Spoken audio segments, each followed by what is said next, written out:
Initially. I don't know. I have not seen one. Let me go back and look. It's time. Do you want me to find out?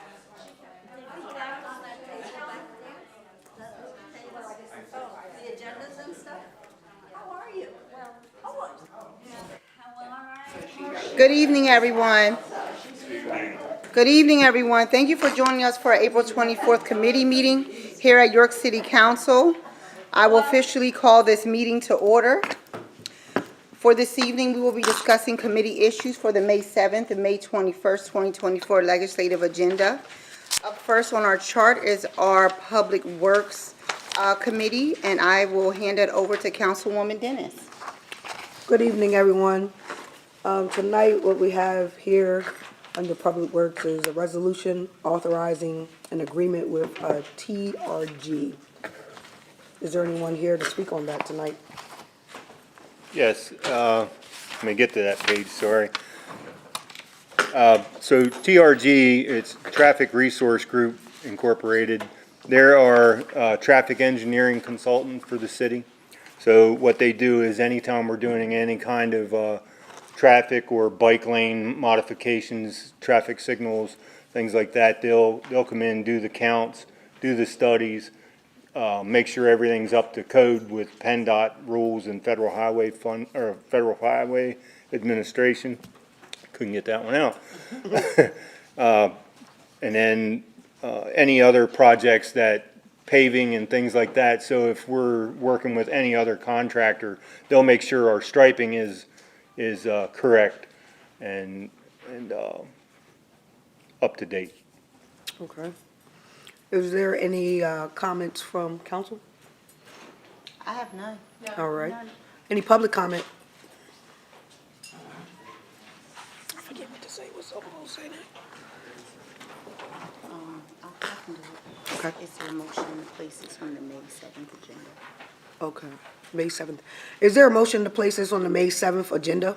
I move. Second. All right, that has been seconded, moved and seconded to put that, can we, all right. So we're going to put that on the May 7th. All in favor? Yes? Yes. We're going to put that on the May 7th agenda. All right, next we have a resolution authorizing an agreement with C.S. Davison. Is there anyone here to speak on that? Sure. So C.S. Davidson is another one of our engineers of record for the city of York. They actually take care of any road building projects, building issues. They'll go in and inspect buildings for us, along with our in-house inspectors. So any kind of engineering project that we would need, bridges, actual buildings, road work, park construction, things to that nature, we would go to them. They've been our engineer for more than the 40 years I've been employed. Okay. Is there any comments from council? Yeah, I just have some questions. I'm aware of C.S. Davidson, the partnership with the city for a long time. What we have in front of us are a list of billing rates. What I'm curious about is, what has been the total expenditure? What have we, purchased from C.S. Davidson? And would it be possible to get for maybe this PAT 23 and 22, the total amount the city paid for this consulting work and sort of an itemized breakdown? Sure, that's possible. I think Kim might be trying to go there now. I don't have it on hand. I didn't load up my budget, but I don't need to see it right now. We have until May 7th. okay, yeah, sure thing. We'll get that taken care of. Okay, thank you. Yep. Any other council comments? Just hi, quick question. I was looking at the budget, and if I'm looking at it correctly, it looks like the cumulative engineering budget for the city covering all the departments is approximately $1.7 million. And as Terry said, I don't need an answer now, but Yeah, and that just to would be. confirm, is that Yeah, and what that we might spend not on be engineering in a normal- year, or budgeted? Yeah, that's what we budgeted for this year, and that could include like some projects that are already taking place or getting ready to take place. So that's not the same number every year. I know we have quite a few big projects going right now. Right, I The didn't, number's probably a little higher than normal. right, I noticed the Rex Laurel Yeah. fire station's in there, and that's several Exactly. $100,000. Yep, So, thank you. yes. Any other comments from, council? I have none. All right, any public comment? All right, is there a motion to move that to the May 7th agenda? I'll make a motion. Is there a second? I'll second. All right, all in favor? Aye. Aye. Thank you. Next, we have resolution authorizing an agreement with Mosco, am I saying that right? Hopefully, Sports Lighting. And we're going to ask if you would like to speak on that as well. Yeah, oh, sorry, look for my paper. So Musco Sports Lighting is who we use at the stadium complex for the lighting. Right now, we have 5 automated lit fields between the Little League fields in the east and west end of the city, and then 3 at the stadium complex at Bob Huffman. So what we're doing is actually adding another field of lights. The field that we're doing currently has no lights on it. So if we put lights on, when we put the lights on this field, it'll give us an extra field to throw into the tournaments for nationals and things to that effect. What you see before you tonight, the number represents the actual installation of the lights. We purchased the lights last year with a budget and some help from the Visitors Bureau Fund. That was don't hold me to it, like $225,000 last year. And then the remainder that you see this on for tonight is the actual installation. So that will hopefully start late July, early August for install. Okay, thank you so much. Yep. Is there any council comments on that? I have none. No. All right, great. Is there any public comments? All right, none? All right, we're gonna go ahead and ask for a motion to be able to move that to the May 7th, 2024 agenda. Thank you. Is there a second? Second. All right, all in favor? Aye. Aye. Thank you, ladies. I'll turn it back over to our President Washington. Thank you, Councilwoman Dennis. Moving along to our economic and community development issues chart. We have a bill amending the fiscal year 24 city budget by appropriating expenditures from the American Rescue Plan Act funds for Community Progress Council's Integrated Services Building in the amount of $500,000. Is there any council comment regarding this? I have none. We have someone here from CPC who might want to speak to it. Yes, we have council comment first. And do we have someone here from the public? This is Robin. Thank you, council members, for considering this request. Community Progress Council has existed in York County since 1965. We serve low to moderate income people, and our mission is to get people out of poverty to economic self-sufficiency. Our measure for self-sufficiency is that people are no longer using public or private assistance to make ends meet from one month to the next. We have, over the last 10 years, really worked diligently to live into our mission statement of self-sufficiency. And so whereas we historically provided a great deal of emergency services to people, we now do that in the context of a robust relationship where we work with them over the course of many years to address gaps that they may have in education and in employment. We help them with barriers that they have to moving forward, whether that's childcare, transportation, healthcare issues, whatever it is. Currently, in York City, we have multiple facilities. This proposal is to integrate 3 buildings: our WIC site at 130 West Market Street, our main facility at 226 East Market Street, and then our early Head Start facility at 339 Cottage Place. By putting those 3 facilities into one location, we will have a better ability to impact the lives of low-income families with kids under the age of 5. We estimate today that we are missing over 30,000 opportunities to reach out to those families with very young children and connect them to comprehensive integrated services. What we know based on our evidence and national data is that when you provide comprehensive integrated services to families, they move out of poverty quicker.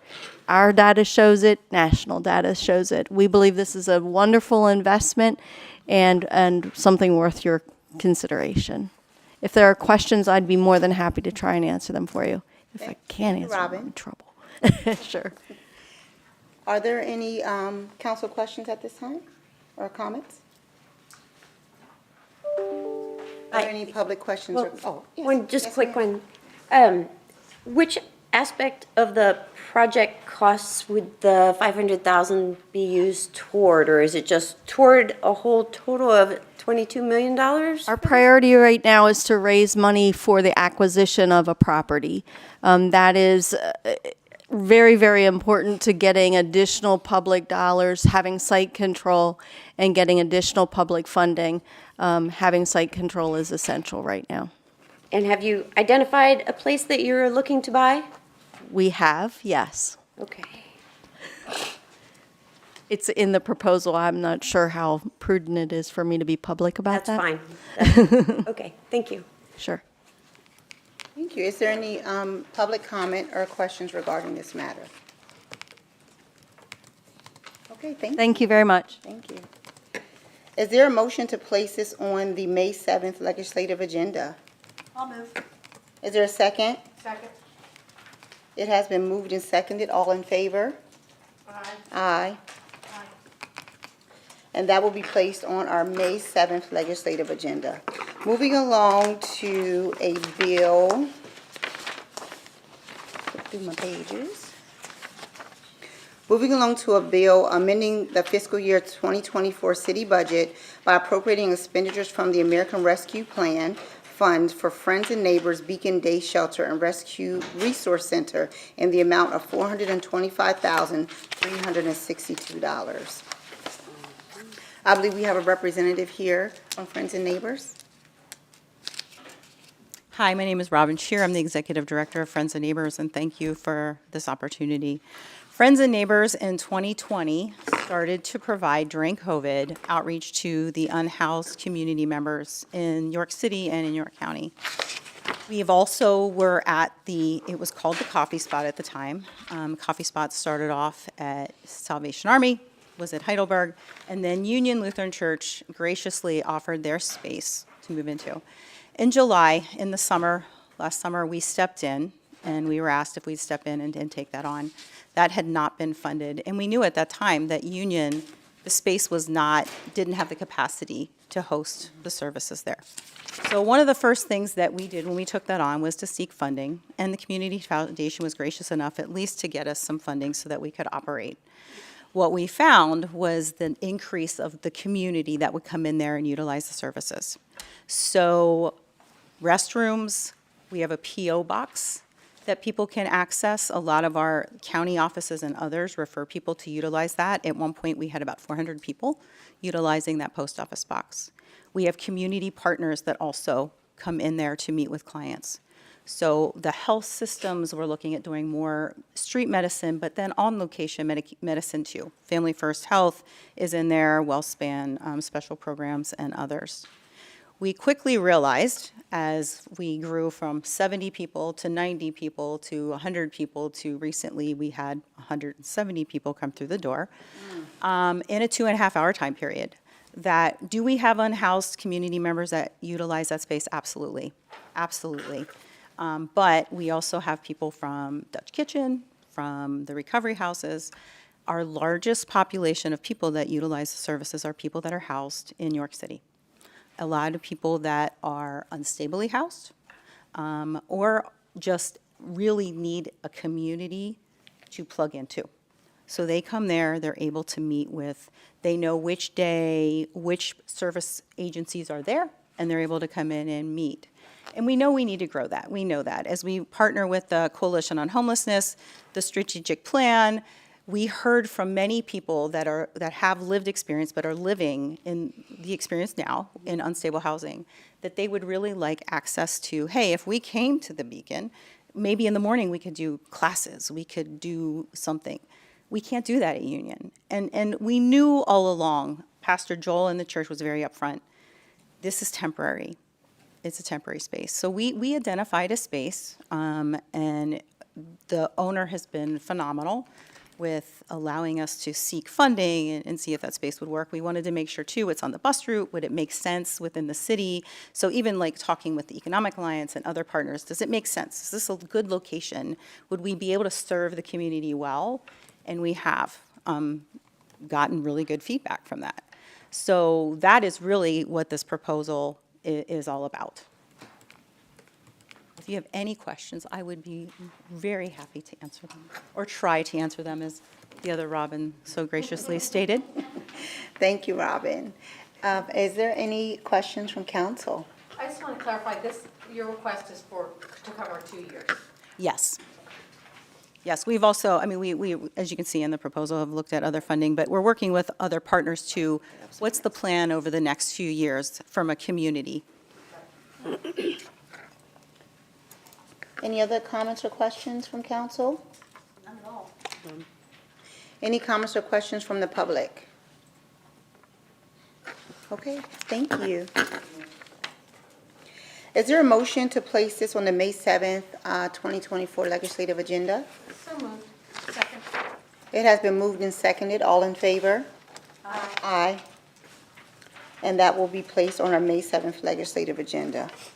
Moving forward, the next item we have up, the Department of Economic and Community Development is requesting a transfer of American Rescue Plan Act funds in the fiscal year 2024 city budget to increase the funding of the nonprofit recovery program in the amount of $103,680.40. Kim, would you mind sharing? Yes, hello. I actually have a good update on this one. Essentially what happened is that, as it states in the resolution, that City Council had approved $1 million towards this program. And we did one round of applications, and we were able to award a little over $700,000 for it. Actually, it was almost close to $800,000. And then we're like, okay, well, we still have more money, so let's do a second round, and we opened it up. And at that point, we got almost as many applications the second time around, but what it was equating to was that in order to fund all of the applications that met all the requirements that our consultant's answer had determined they meet the minimums, the maximum award is $45,000, but some folks, they were requesting, if they didn't show that they had lost out on $45,000 or more, then we would give them a award that was less than that, just to be like they could prove to us that their finances were affected by COVID and that they were missing out on, say, $25,000. So we'd award them 25 and not the 45. Ultimately, we've ended up with a total of approved applications in the amount of $1,148,681.09. And that is different than what's in front of you, just because we've had one last applicant be able to get us all of the information that we needed, and we can add one more award. So what I do have is an amended copy that I will ask that you consider.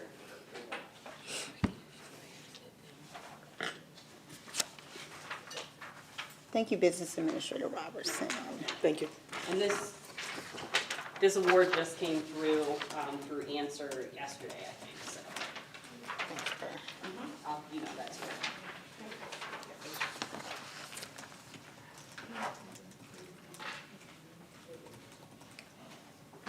So ultimately, what we're asking to do is we already have money in the budget for the delinquent tax assistance program, which we have worked with Community Economic Development and their Housing Bureau to try to find somebody to assist us with administering that program.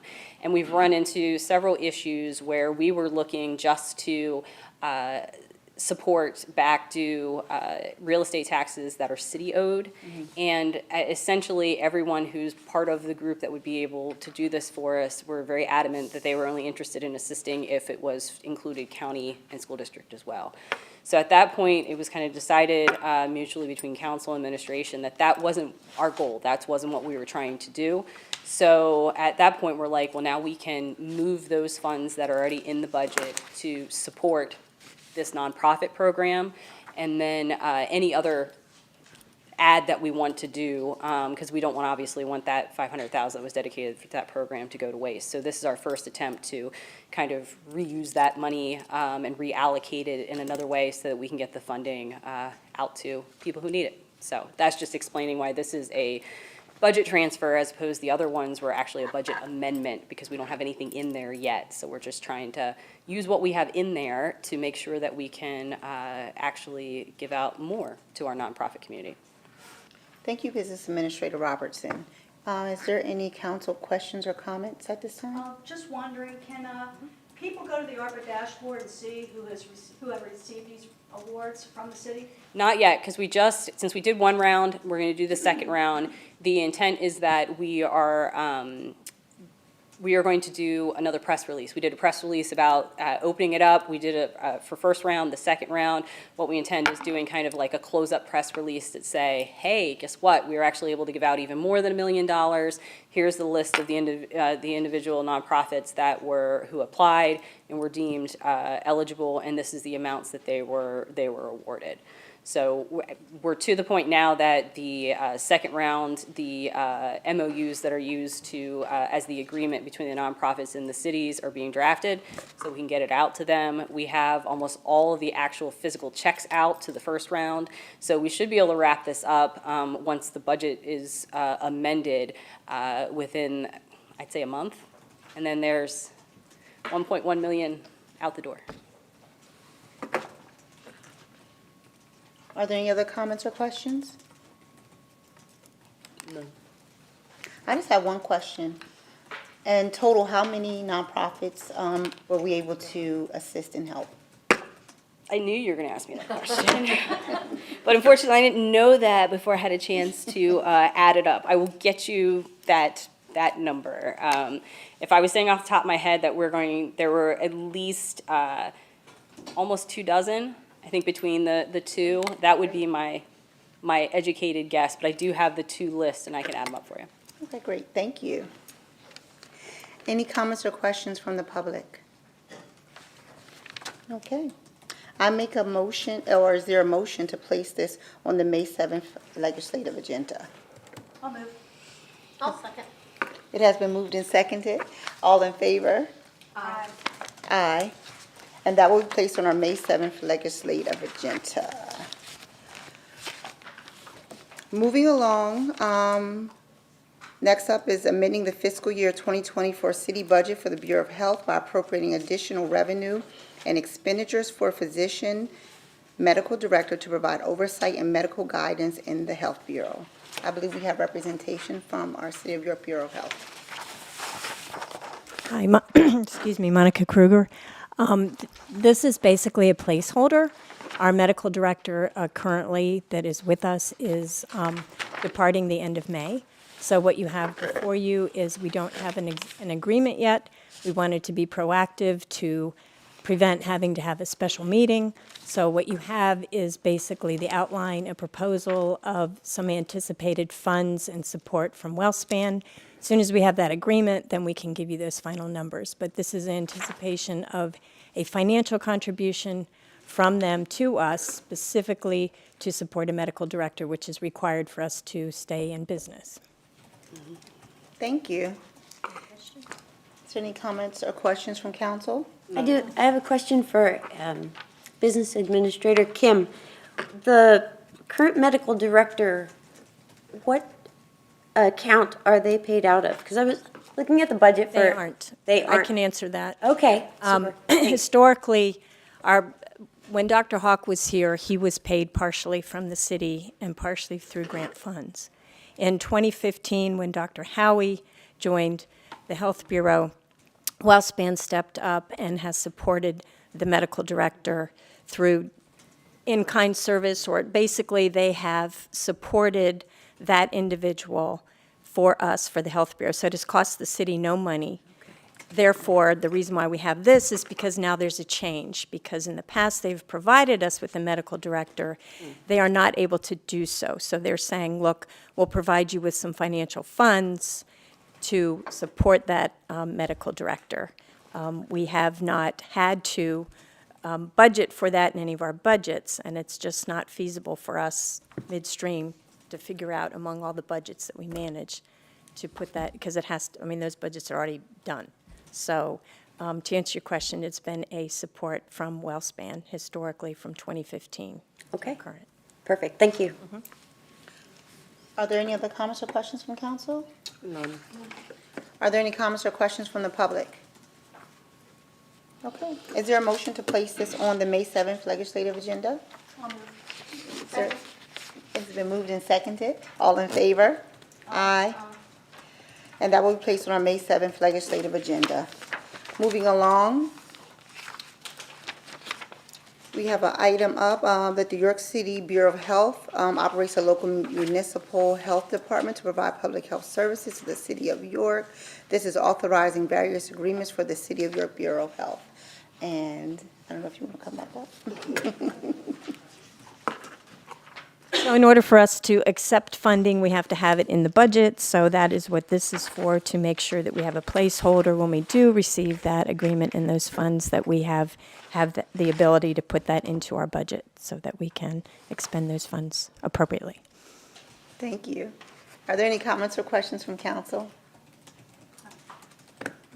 Any comments or questions from the public? I make is there a motion to place this on the May 7th legislative agenda? So moved. Second. It has been moved and seconded. All in favor? Aye. Aye. And that will be placed on our May 7th legislative agenda. Now we'll be moving along to police. Up next, we have the York City Police Department is looking to apply for the 2024 Community-Oriented Policing Services COPS Hiring Program Grant associated with the U.S. Department of Justice on June 12, 2024. And I'll turn it over to Business Administrator Robertson.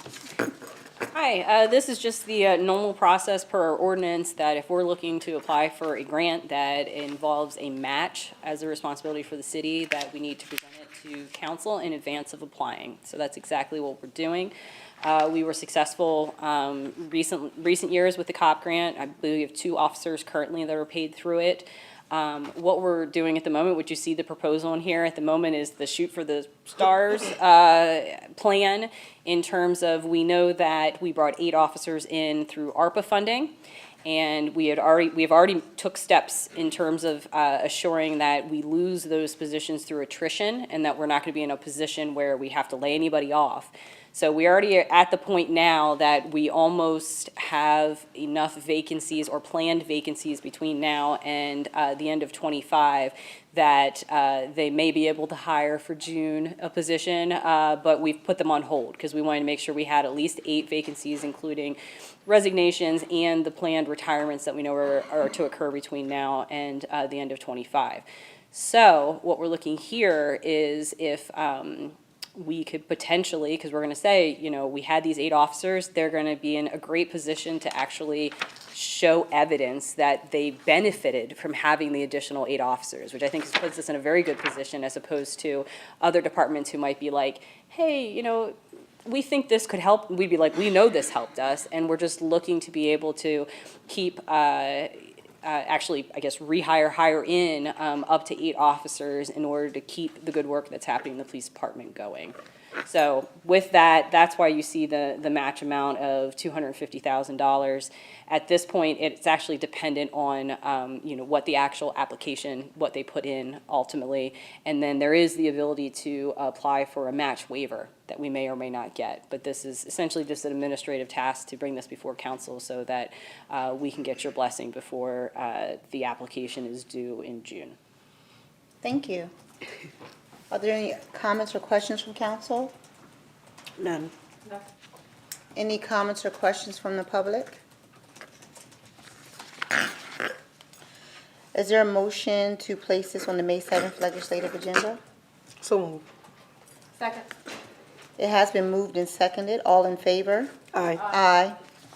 And that will be placed on our May 7th legislative agenda. Moving along, the York City Police Department has received donations and grants to fund the installation of a pocket park and outdoor waiting area in front of the police station.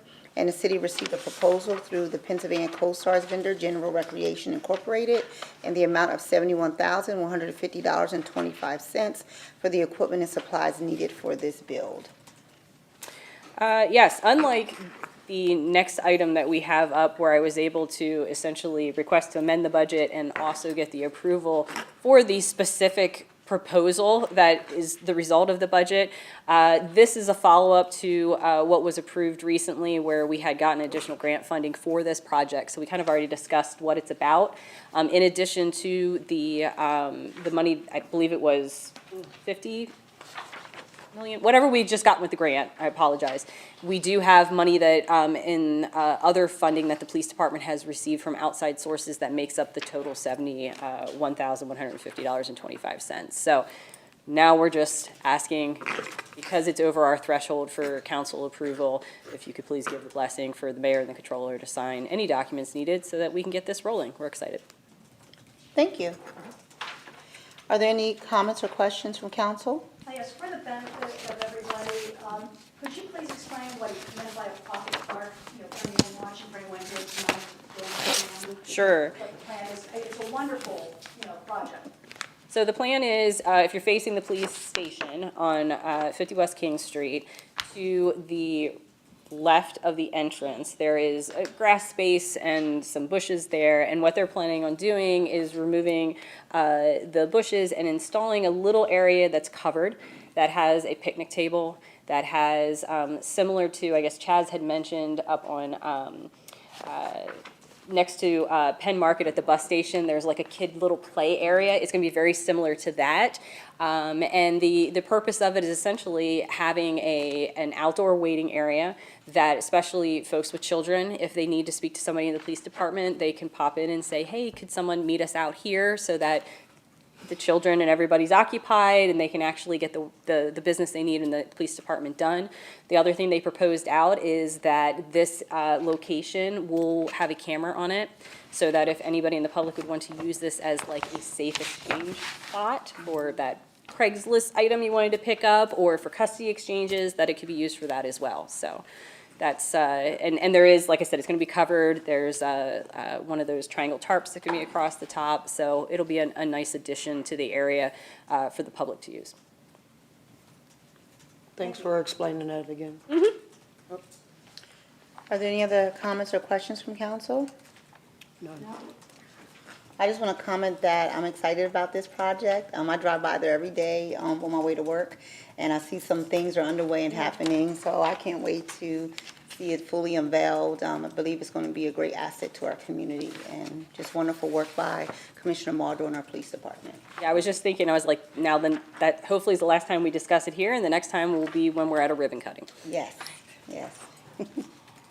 Are there any comments or questions from the public? I make a motion to place this on the May 7th legislative agenda. Second. So moved, sorry. Second. Second, but she made a motion, you second. Yeah. So excited about it. It's been moved and seconded. Yeah, I was All in following favor? Aye. Aye.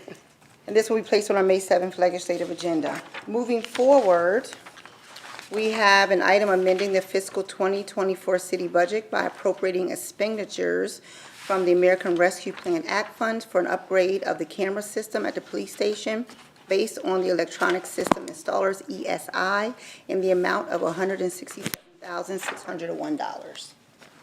All right, so we've talked a lot about cameras recently, and I don't know about Dave, but I know about Dave. We're very excited between new roofs, new generators, new, essentially an entire new upgraded camera system in all of the main city properties. This is the last piece, the police department. This is a combination of all the exterior and like within the areas of the police department camera system, the same one that's in here at City Hall, the one that we're putting in the parking garages. And then this also includes an upgrade to their detective area where they do interviews. So this is a full package for them, and this will cover the last of our cameras that we need. Yeah, it'll definitely cover everything existing. I mean, anything we might want to add, but to give you some background on this, as we were doing the other systems, this one failed. So they're actually out of commission altogether. And then what you see is two different pricing pages because the Detective Bureau is a separate system because of the interview room. They keep that housed separately. So, but everything should be upgraded. We can give you all a tour of the new cameras when it's done. The video that we're getting now is phenomenal. And also to add on to that, the pocket park, one of the cameras that we're upgrading will now look right down on that pocket park, so that's 100% covered for, like you said, drop off or pickup or whatever. And just one more thing briefly, like I mentioned before, proactively, I made the step in this ordinance that it's kind of two-part. So you're requesting to approve the budget amendment of using the ARPA funds, which, by the way, is revenue replacement for this, for the actual cost of it. But then also, since we included the proposals that we're actually, this is what we're paying for, I'm actually requesting that you approve the proposals for purchase too. So hopefully that'll save us some time in the long run. I'm trying. Thank you, Business Administrator Robertson and Mr. Rudolph. Are there any comments or questions from council? I have a question or comment, both. Am I to understand that these camera systems in various locations are all integrated? Into one system? Yeah. Yes, except for the investigation area, because obviously they have their own, they need, I mean, that's potentially police evidence, so they have their own secure system. The rest of these are all on one system that you can, I mean, at the moment I have access and I can look at the camera out here, or I can check out at Kiwanis Lake. We've got cameras out there. I can see there's a highway garage. So yes, they're all in one system, and it's beautiful footage that we're getting out of it, much better than we've ever had before. Yeah, what the other nice thing is, before, it's basically I was keeper of the cameras for the city, the PD. We had one license. This is basically I can just email you a link, make you an administrator in the system, and give you rights to view. So it helps, because if they're looking for something, or they just want to actually just put it up on that monitor to view, you know, it's possible, instead of just knowing it's there, calling Dave. I was going to say, calling Dave. You know, I have this 7-day window that we got to try and get video off of. Now they can look for themselves, or at least attempt. Yeah, that's great. I was excited to hear that. And this is the same system that Dave had said before, that it's great because it will actually identify when it's not just, you know, the bush blowing in front of the camera out in the parking lot, but that an actual vehicle drove by, or an actual person, a person on a bike. Like, it'll identify that, which is very helpful when you're looking in a time frame, but for a certain type of individual, or, you know, a person or an automobile that you're looking for. That helps, saves a lot of time too.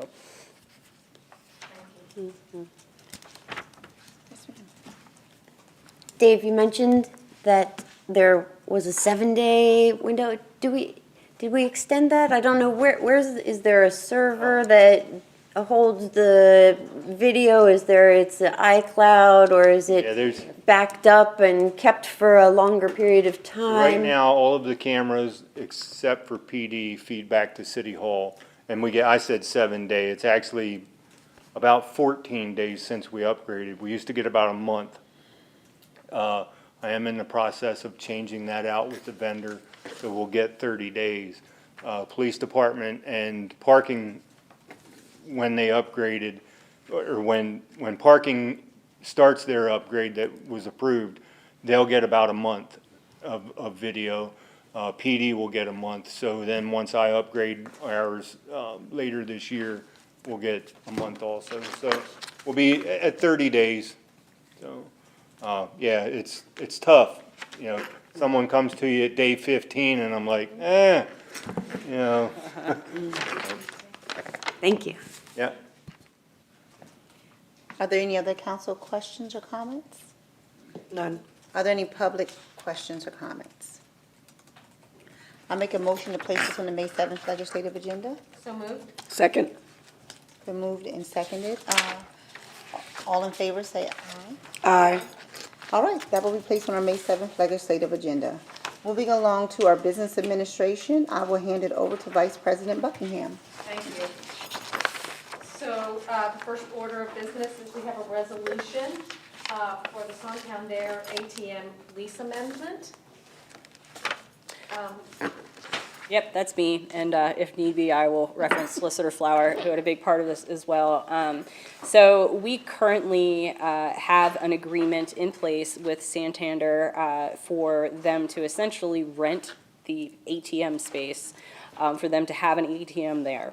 That current agreement expires the end of June, so of course they've come back to us and said that they would like to renew the agreement, and that's what you have here, which will essentially give us for a period of 3 years, but then 2 additional 3-year renewals. So that'll take care of us for 9 years. Thank you.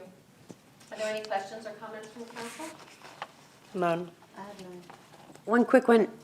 Do they use anything inside the building? Is there any access to them from inside the building, thinking ahead to when the county moves the MDJs into the other side of the building? Is there any impact? The county is not moving the MPJs into them. That fell through on the county's end. But to answer your question, their server is out in that area. Yeah, so at the moment, they have nothing within the building any longer. Okay, thank you. Are there any questions or comments from the public? May I have a motion to place this on the May 7th agenda? I'll move. Second. All in favor? Aye. Aye.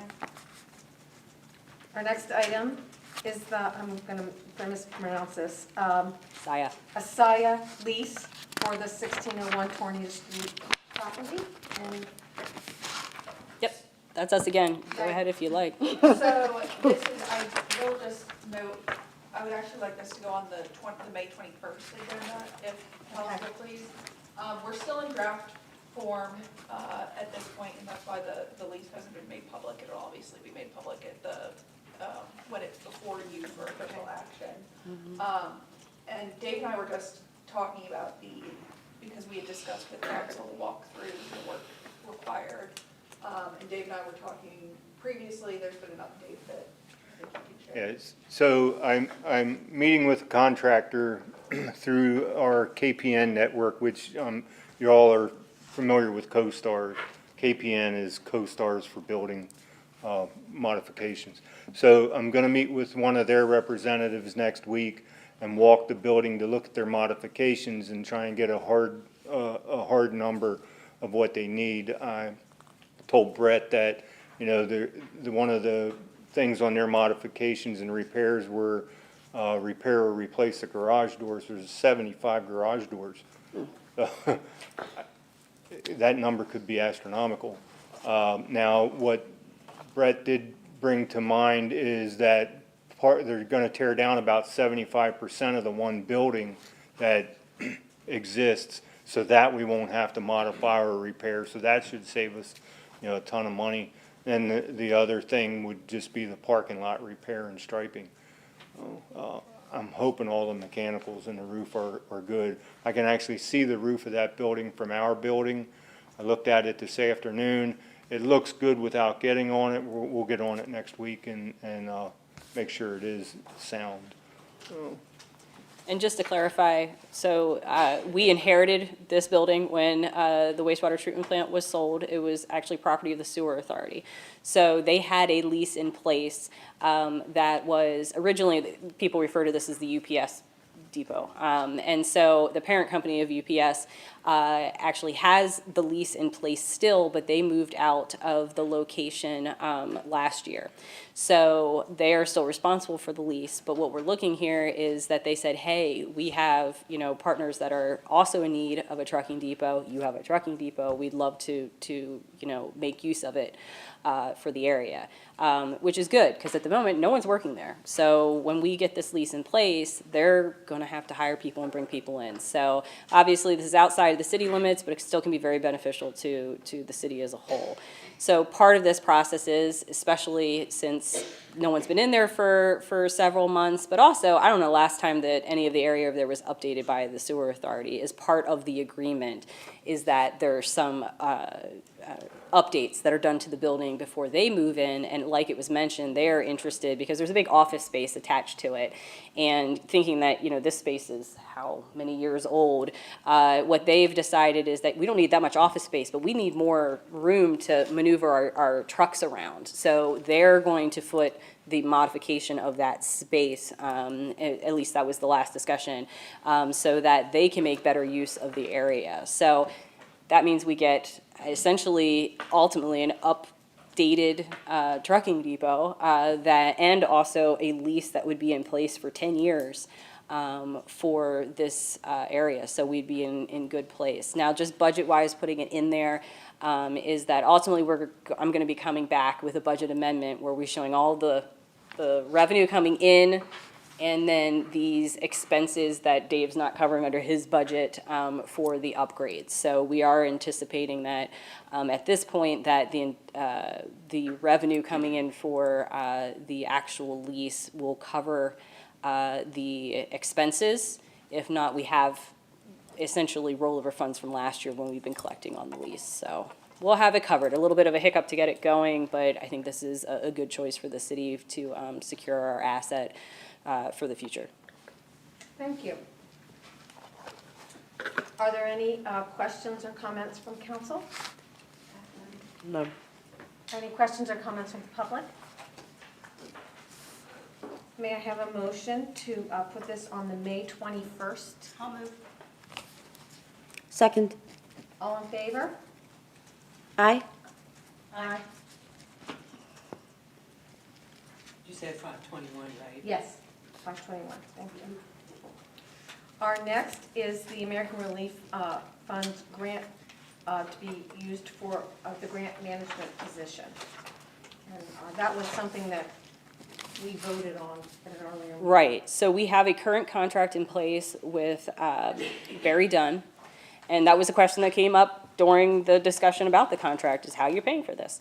So as I had said then, I did have a small budget within business administration for the process, but I was hoping that I would be able to get the mayor's support to use the small chunk of revenue replacement from ARPA funds in order to support the program for this year and next year. There's no way we're going to be able to use this much in 1 year. This is going to be over the 2-year period. We've already met with them in terms of planning our kickoffs, because we have 2 parallel tracks going on for grant management. It's obviously our current needs. Okay, what grants are we working on? What do we need to go out? What reporting is due for grants that we already have? And then my goal of establishing an overall grant program within the city that they're going to help us get set up, that we're going to have policies, and that we're all going to if it's the police department or public works, we're all going to treat the way we approach grants the same way, to be efficient and to maximize our, our possibility for rewards and how we use it. And so I'm looking for the consultants to assist us in building that program. So we are looking at kind of two parallel tracks, and I'm just waiting for their proposed agendas for the kickoffs to come out, so then I can determine who to invite into the fund. The other part of this that you'll see is that there's a small amount set aside, not just for other contractual services, but to actually get a part-time employee who would be, through business administration, the main contact. Because that kind of came up too, is like, all right, well, here's all this additional work on top of what myself and Assistant Business Administrator Dan Hebner is doing. So what we are looking is to establish a part-time employee, no more than 30 hours a week, that would be able to kind of manage the project for us. Thank you. Are there any questions or comments from council? Yes. Yeah, go back to that February meeting, we asked what monies, and you said, oh, the consultant will come in on an as-need basis, and it will be covered by professional services. I questioned that at the time, based on what you were telling me, and now you're coming back asking for $250,000. Now, my other concern is, I had asked about a demonstrated need. Are we losing a share of grant monies right now in our budget? And to document that, have we been asked to, give back money because we're not reporting? A demonstrated need is very necessary, but also what concerned me is that, I don't object if the need is there to a grants manager, but why not, at a salary in this area of between $65,000 and $70,000 a year, go through the talent acquisition process and hire someone with the appropriate credentials and qualifications, because that's what you really need in this kind of work. And from what you told me, there had been no effort made to fill this position since the COVID days. And so, it just seems to me that in the end, we're going to spend $250,000 and once again have a failure in our talent acquisition process to get a appropriately credentialed and qualified person doing this work for the city. And, and for that reason, I just don't see any deliverable. I don't see any deliverable presented in here. I don't see the return on investment. And so I remain concerned about this proposal. Are there any other comments? We did back in, as well in February, I was asking about the limit to the contract, and I thought the budget line item would serve as the limit. And while I do believe we need this service, the question is, how much of it do we need? What would we be getting for this $213,000? How many hours is that giving us? Is that giving them, is it 40 hours?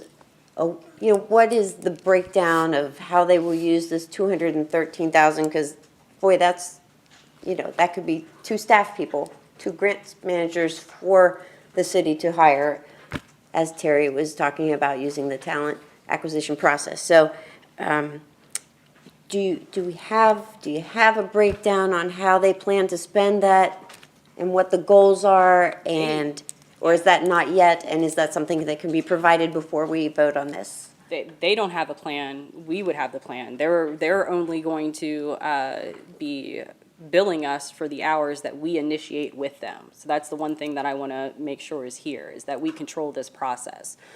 Second of all, that's when I had mentioned to them that I was looking for the essentially $213,000 to go towards this.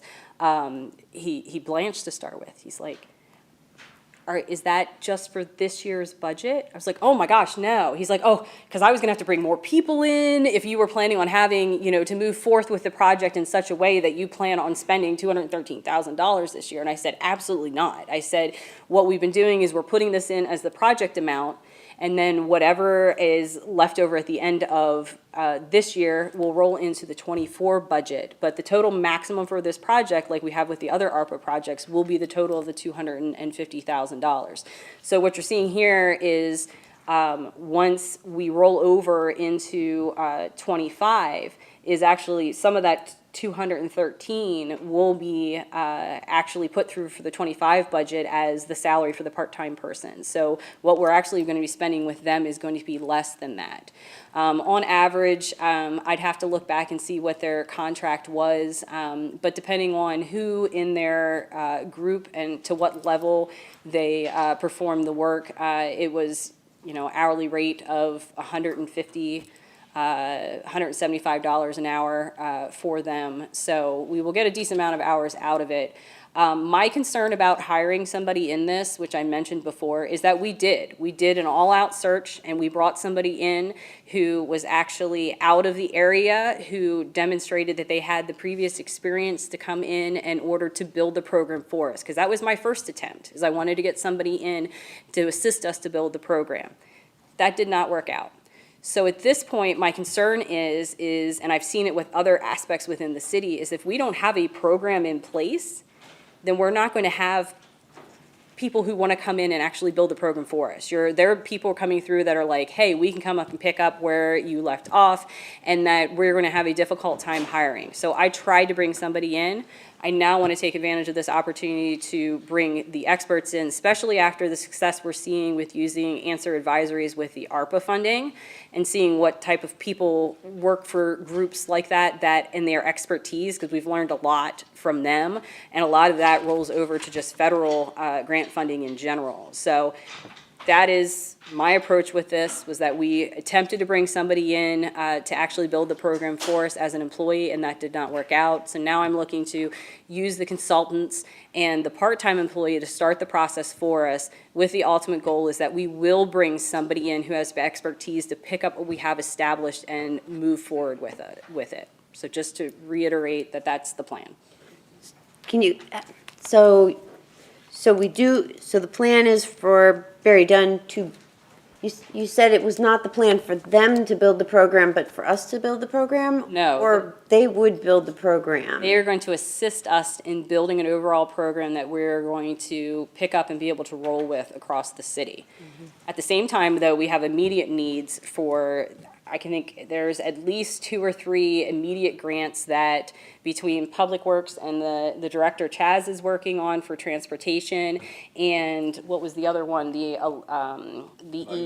E-funding, for solar lighting programs. Like, there's several opportunities coming down the door at us that are like, hey, we have the money, but you have to apply for it. And one more as an example, during the period that we did have an employee in there, there was a grant for fire that reporting was not done and that we owe back money for. So we're definitely obviously trying to avoid that from happening, and part of that process is we just do not have a good overall grant program in place in order to make sure that all of our boxes are getting checked and all the work's getting done. And if I remember correctly, if I might comment, that not only was reporting not done, but there was a lot of missed opportunity during that time period as well. We missed one for solar lighting in 2022 because we didn't have a grant coordinator. And we found out like the day before everything was due that we were eligible for, it was $390,000. And that's part of it, is that they're, not only are we going to tell them what's currently in our inboxes, what we're currently working on, but they're going to know what projects we have rolling and what our interests are in, and they have the capabilities to search all of the websites and all the listings for opportunities and bring them to us and ask us if we're interested in going forward with them, and then they will assist us if we so say. If not, they drop it, and those hours aren't used for that purpose, and they're used for another purpose. When we were interviewing for advisors for the ARPA funds, many of the groups did also show an interest in grants administration and grants development, and it was their broader knowledge nationally of what was available was very impressive. And that's what we're seeing more is national grants. You know, before 10, 15 years ago, it was very limited to local, to state, is what the focus on is. But now, I mean, I know the Public Works Director, Chaz Green, has spent, I don't know how many weeks on a webinar series. It's called Boot Camp of sorts for the transportation that he's had to dedicate his time to sitting in and following through to make sure that he knows exactly how to apply for these grants. And he shouldn't be spending his time doing that. We should have someone else doing it, which would be even more efficient to start with while we build our process.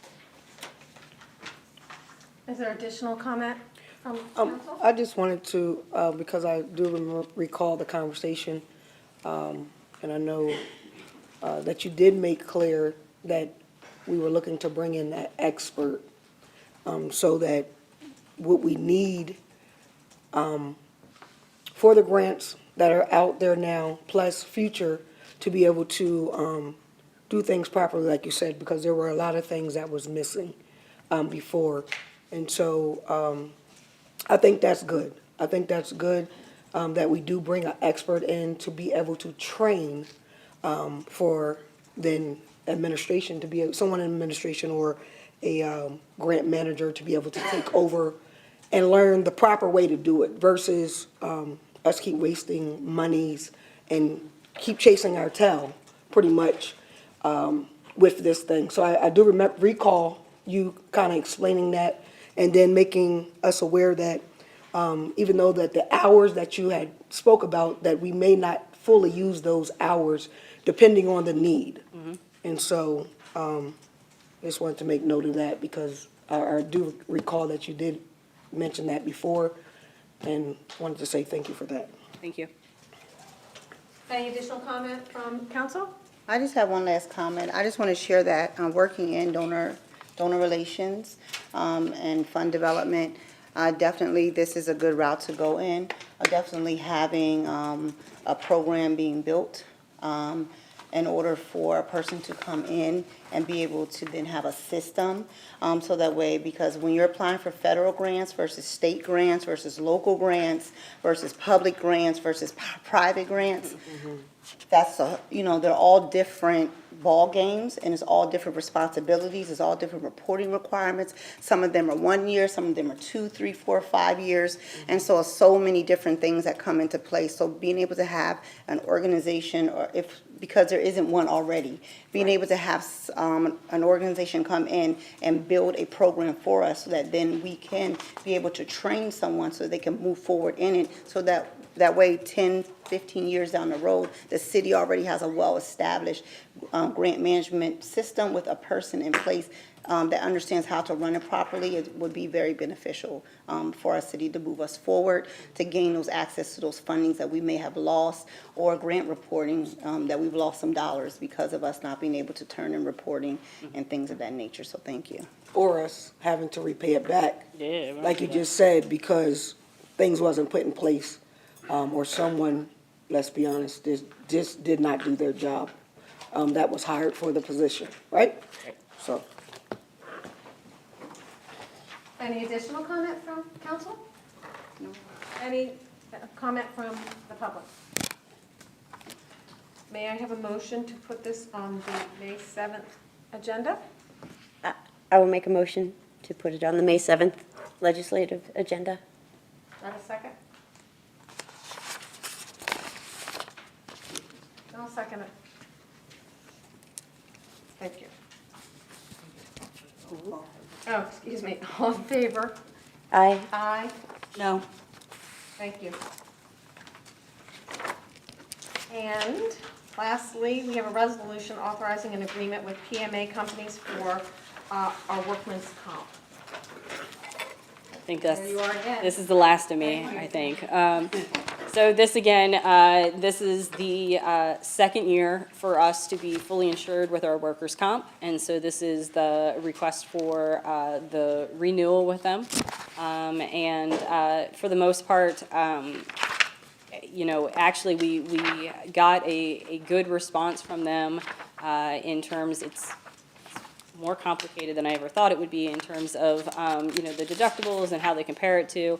But we got an expected response from them that fits within our budget this year, and we'd like to continue with them. PMA had, even when we were self-insured, they were our claims administrator, so we have a long history with them, and a long history of assisting us getting through some of these big ones that we've dealt with in the past, unfortunately, when it comes to workers' comp. So we are looking forward to continuing our relationship with them. Thank you. Are there any comments or questions from council? None. Any comments or questions from the public? All those in favor of placing this on the May 7th agenda, which is getting quite full. Please say aye. Aye. Aye. Any opposed? Thanks. Thank you, Council Vice President Buckingham. Moving along to our Rules and Administrative Code, Councilwoman.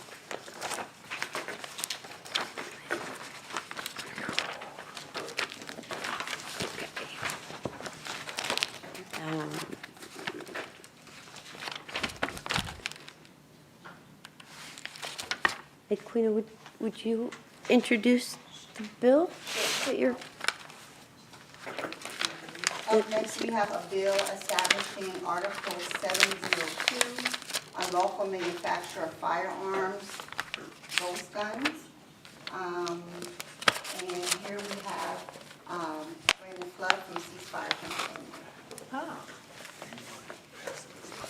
Okay, thank you. Sorry.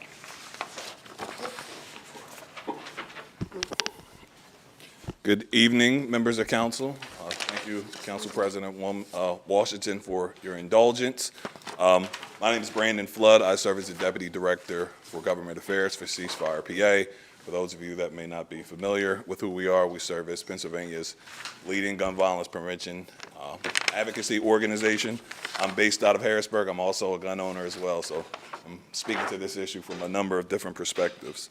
For the edification of our public here, or for those in general who may not know what ghost guns are, think of IKEA, right? Ghost guns are the IKEA of guns, where you can literally build an unserialized gun from a kit that you can purchase online without undergoing a background check. So that's the context of the issue that we're speaking about.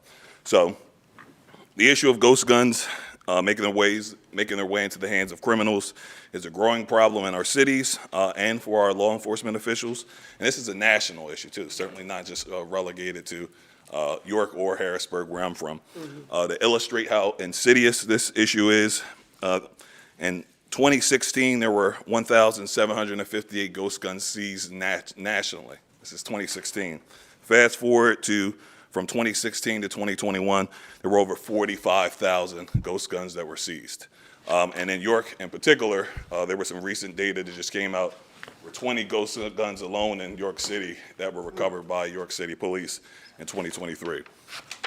For those of you that have been following this issue, this phenomenon prompted the Biden administration and the Bureau of Alcohol, Tobacco, Firearms, and Explosives to issue a final rule in April of 2022 to deal with these unserialized kits and to treat them as guns, which would subject any purchasers or anyone being transferred, any of those guns being transferred to someone to undergo a background check. This was done through a regulatory process, was not an act of Congress. So part of the deficiency with it being a regulatory change versus an actual law is, number one, you don't have the, we already know our federal government has their hands full with a lot of issues, so you don't have the ability to have that robust enforcement mechanism. That's why it's important for our cities, our states to take up that mantle despite that rule that was adopted. So while we certainly applaud the progress that was made in this area, certainly we know that our local communities, they need to be empowered to be able to address a lot of the very unique public safety issues that confront them. So, couple that with the fact, and I know you guys are familiar, especially on council, with a recent ordinance relative to the regulation of firearms. In Pennsylvania, they have a statewide preemption statute that prohibits municipalities from being able to do anything relative to the regulation of firearms, firearm components, or ammunition. So for a long time, you guys' hands have been tied, but more recently, the city of Philadelphia, in 2021, they had enacted an ordinance doing what we are asking you guys to do, that they were sued by Gun Owners of America. The case is Gun Owners of America versus the city of Philadelphia. The Commonwealth Court ended up affirming earlier this year, affirming the council's ordinance, saying that it was lawful. It does meet constitutional muster. So from our standpoint, obviously, being that you guys' hands have been tied, we talked about the lack of enforcement, this opens the legal door up for you guys to finally do something. And just to give a little context about that ruling, the reason why the court affirmed that ordinance is because these kits, again, kind of like IKEA, they're sold and they're disassembled. So technically, they do not constitute a gun from legal standpoint. Therefore, it's not subject to that statewide preemption statute. So opens the legal door to allow cities like you guys to enforce this issue. And certainly, I know that Commissioner Muldrow couldn't make it here tonight. Certainly, this is something that York City Police very much share their ire about and concerns about. And in terms of the ordinance that we're asking, just for the edification of everyone, it's a very simple ordinance, and again, meets constitutional muster. Simply what we're asking is that this ordinance would dictate that anyone using a 3D printer, and for everyone's edification, you can literally print a gun and gun parts with a 3D printer that you can buy. It would dictate that anyone using a 3D printer for the purposes of building a firearm or firearm parts, that they be a federal firearms licensee. So the handout that I gave council explains, I won't say it's simple to initiate. Obviously, the ATF goes back to my earlier point in terms of the administrative burden that they have. But it's very simple, especially if you are not lawfully a prohibited purchaser or don't have certain convictions. Very easy for you to become a federal firearms licensee. So it would dictate that you can't use a 3D printer unless you're a federal firearms licensee. Same deal when it comes to anyone selling, purchasing, transferring, or receiving an unfinished firearm build kit, that they would have to be a federal firearms licensee. So, that's simply what this ordinance is proposing. Obviously, there's a penalty in the form of a fine to discourage that behavior. I know one of the questions that comes up, especially when we talk about these kind of ordinances, is how is this exactly going to be enforced? So we can say that about a lot of the laws, right? Especially when it comes to when we're talking about crime codes. So in terms of enforcement, obviously part of you guys enacting this ordinance is it puts people on notice that, hey, it is unlawful to do this. We know that there are people that that like to wade in that gray area. If it doesn't expressly say that I can't do it, we're going to do it, especially for a lot of these folks that sell these things.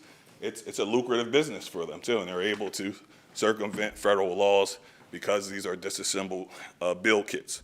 So, self-regulation, obviously it would be the first deterrent.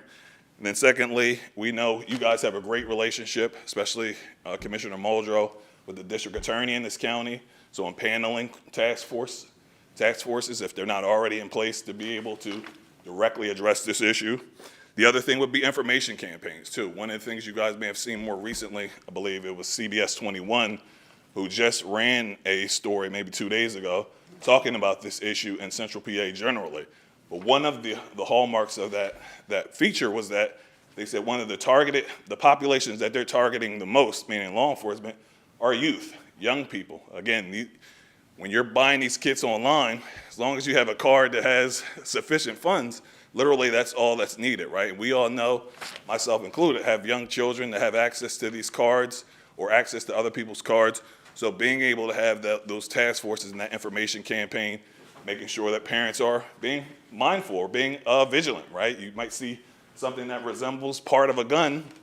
It may think it's a toy. It may actually be part of that unfinished firearm build kit. So that's one way to do something. And then more importantly, if you see something or say something, our young people, I know, especially as a former young person myself, we knew who had guns. For when I was growing up, especially inner city, it's almost like, they can't wait to tell you about their new purchase, right? So if you see something, say something, certainly educating the population to be aware of this, parents most importantly, as well as school administrators as well. And then lastly, too, I would say relative to enforcement, I know there are a ton of gun dealers in York County. Don't know how many are exactly situated in the city of York, but even in that case with Philadelphia, there were two ghost gun kit makers, two of the largest ones. First one was Polymer 80 and JSD Supply. Eventually, they came to an agreement with the city where I know Polymer 80 will no longer sell ghost gun kits in the city of Philadelphia. And they've also agreed to not sell any ghost gun kits to surrounding states or surrounding counties. The same thing for not the same thing, but JSD Supply, they actually came to a brokered a legal agreement where they will not be selling any firearm ghost gun kits in the state of Pennsylvania for 4 years. So there's also, in the event there are dealers in the city or folks that, because not all dealers are they don't look like, you see a big brick and mortar sign that says gun store. Believe it or not, there are folks that are operating as dealers in their own homes or in basements, right? So you'd be surprised how many dealers and folks that are operating independently as dealers exist in our community. So that's what this issue is in a nutshell, and certainly this is and I want to mention one other thing too, for those of you that follow state law too. So certainly part of our job and part of our mission has been being able to enact something on the state level, House Bill 777, which would require that these kits be serialized, and also for existing kits that were sold prior to the law being enacted, for them to have to serialize these weapons. Because again, the primary issue with these is that there's no way to trace these guns back, and a lot of folks are using these for nefarious purposes. So that's my spiel, and I'm certainly open to answering any questions or concerns that folks have about this issue. Thank you. Thank you. Yeah, do you want to start with comments? We have someone else to speak to. Oh, super. Yeah, for now. And we have Sergeant Pickle here from New York City Police Department to share comments on behalf of Commissioner Muldrow. Hi, everybody. Hello. Can you hear me Hello, okay? sir. I'm a lot shorter. I just wanted to let you guys know I had a few things from Lieutenant Irvin, also from Commissioner Muldrow. Obviously we track firearms as part of our firearms incidents as part of the city police.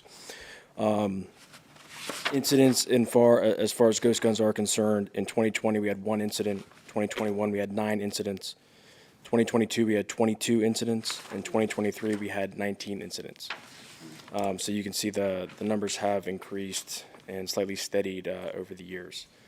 Along with that, the police commissioner authorized me to pass along that any tool that will help us continue to curb or prevent gun violence in the community, he is in support of.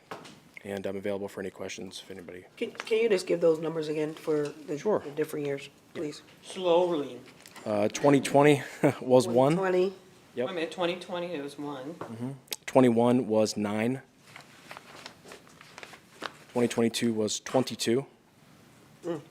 And 2023 was 19. You said 2022 was 22? Correct. And that's incidents where those guns were recovered.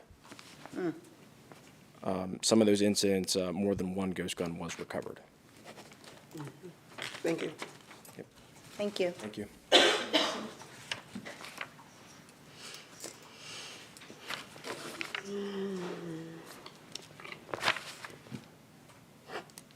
That was a great presentation. Thank you. Very interested in what you had to say. And I like it. I'm not sure I'm ready to move it forward. I appreciate you mentioning House Bill 777 because I was recently listening to a program talking about how they want to propose every part be serialized. And I don't know where that legislation sits, and if that is something that has support, it may be something that we should consider adding to this ordinance. It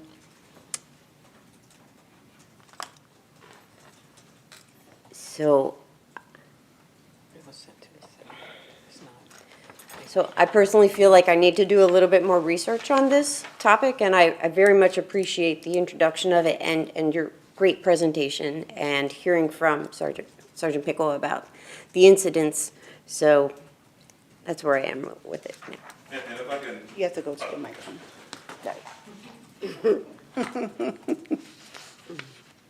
and if I can also add too, part of why we're undertaking this effort, because we're not just looking at York City. We've already engaged Harrisburg City. They're going to do the same thing on the 30th. I'll be doing this very same thing the 30th of this month. Same thing with the city of Pittsburgh, Altoona, Erie. But one of the benefits of doing this on a local level, in addition to giving you guys more tools to enforce the law, is that it also causes the state to do something more uniform that is statewide, right? So, no one likes these hodgepodge or patchwork of different ordinances. You go 2 miles this way, and it's a completely different ball game. But to your point about the probability of that happening, and I'm saying this as a gun owner and a Republican, the Pennsylvania Senate is currently Republican-controlled. The Senate Majority Leader, Joe Pittman, has made it very clear that he does not intend to run any gun safety bills. So the likelihood of House Bill 777 getting out, at least this legislative session, is close to nil. So again, part of what we're doing is kind of using our localities, our municipalities, to kind of be the fulcrum, to force the state to do something more uniform and, more importantly, more comprehensive. Thank you for that. So you're going around the state. What other cities have enacted an ordinance like this other than Philadelphia? Yeah, other than Philadelphia, you guys would be the second, and then in Harrisburg, presumably, at least timeline-wise. But yeah, it's Philadelphia is the sole city that has done so. Okay, thank you. But I also read that there were, I think there's 13 other states, though, that have passed statewide legislation on ghost guns. Have we had our solicitor review the ordinance and so that we understand whether this is voted? Yeah, so, yes, I drafted it at Council President Washington's request. It is the language from the Philadelphia ordinance, which was upheld in that reference decision of February 16th of this year. The only modifications were minor, just to make it applicable to the city of York. And I just pulled up, if your House Bill 777 was referred to committee on April 12th and hasn't moved since. Yeah, I should also mention that too. I don't want to just single out Senate Leader Pittman, but also the committee you referenced. Lisa Baker, as the Senate Judiciary Chair, again has shared the same sentiments as Leader Pittman. So, the likelihood, in a perfect world, that's where we'll go. But you guys will be very instrumental in getting them to do the right thing. Any other questions before I get back? I mean, I don't have a question, but I think. Comments? I have a comment, yes. I think that just with the numbers that Sergeant Pickle gave us from 2020 to 2023, from 1 to the increase of 22 being recovered, we really have to take a look at that because as time goes on, the issue is becoming greater. And so I think when we're thinking about safety for our community and our residents, that is very important that we make sure that we're doing right by our community and also our local residents within our city.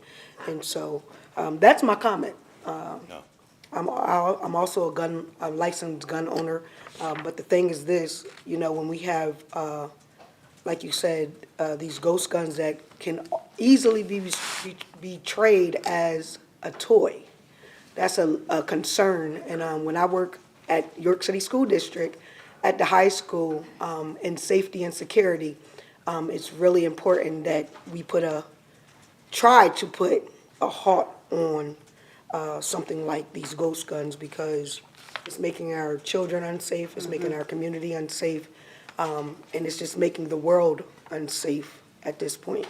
So that's my comment. Thank you for coming, giving that presentation, and appreciate you.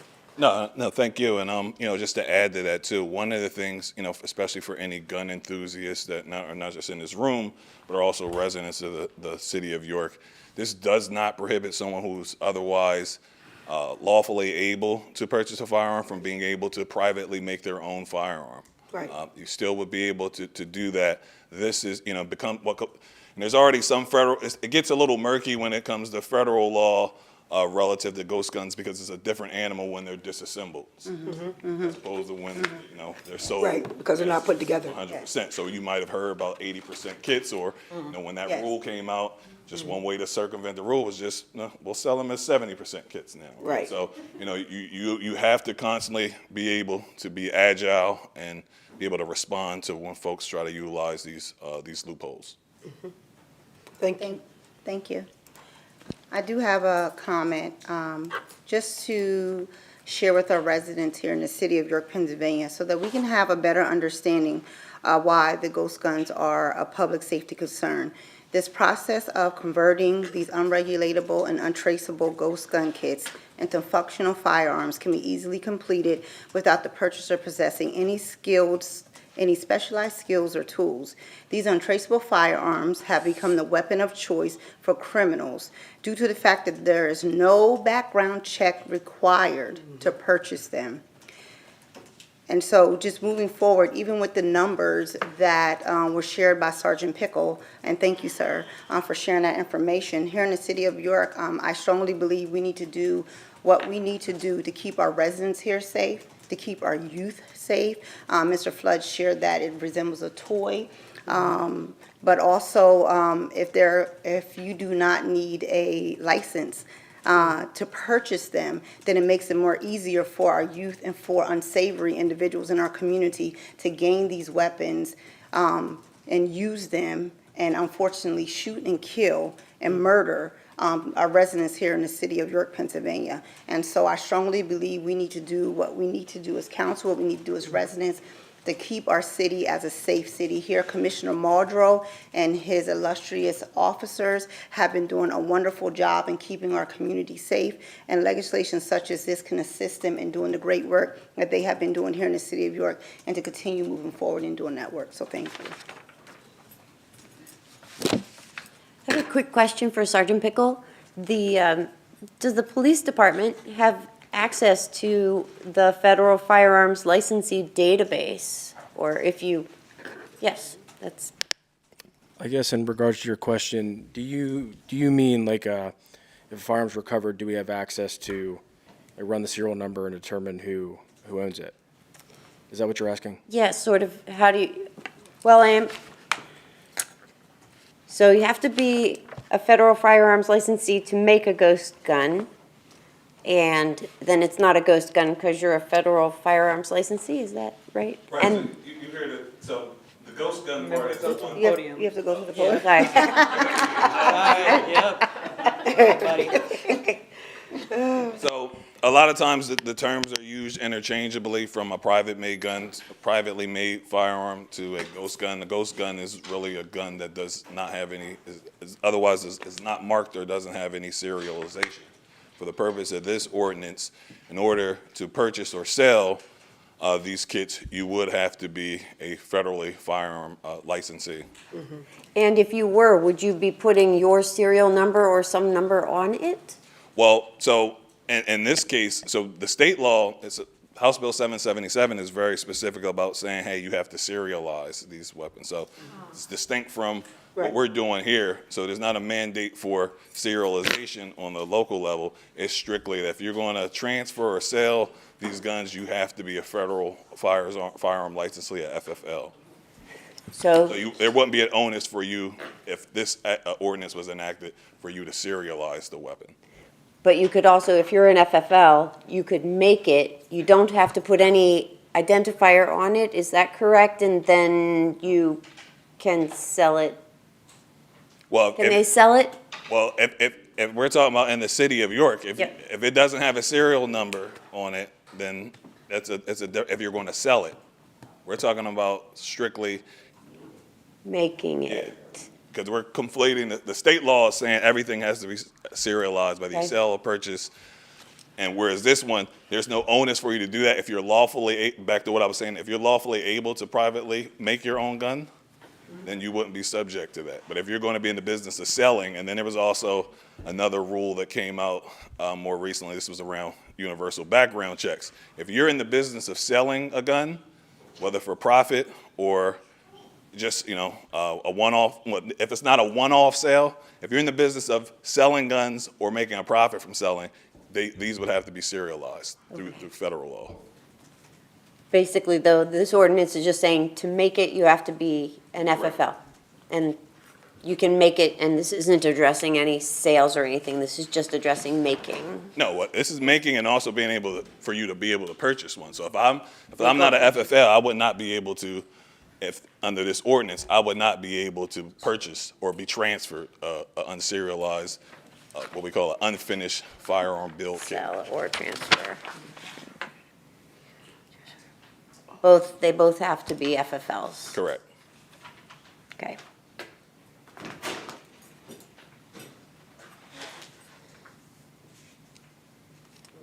So I wonder if we have any in the city at present.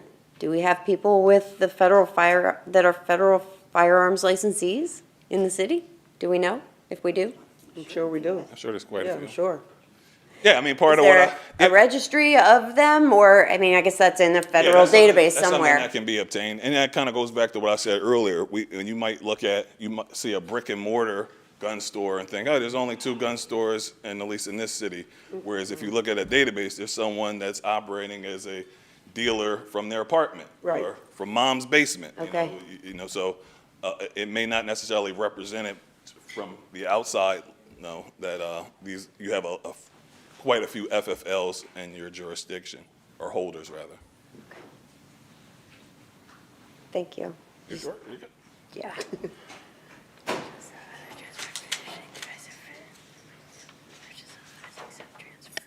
Just to further answer your question, ma'am. Yeah. So we do actively partner with the Bureau of Alcohol, Tobacco, and Firearms, and we have a task force officer within the city of police that actively works with them on a regular basis. So we do have access to records such as that. Okay. Thank you.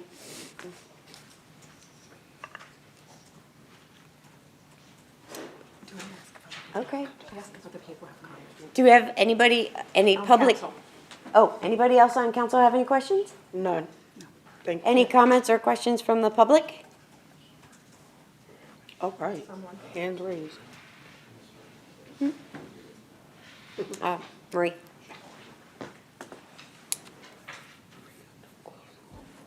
I just want to say that doing this in the city is going to be pretty useless if you don't include the expo center.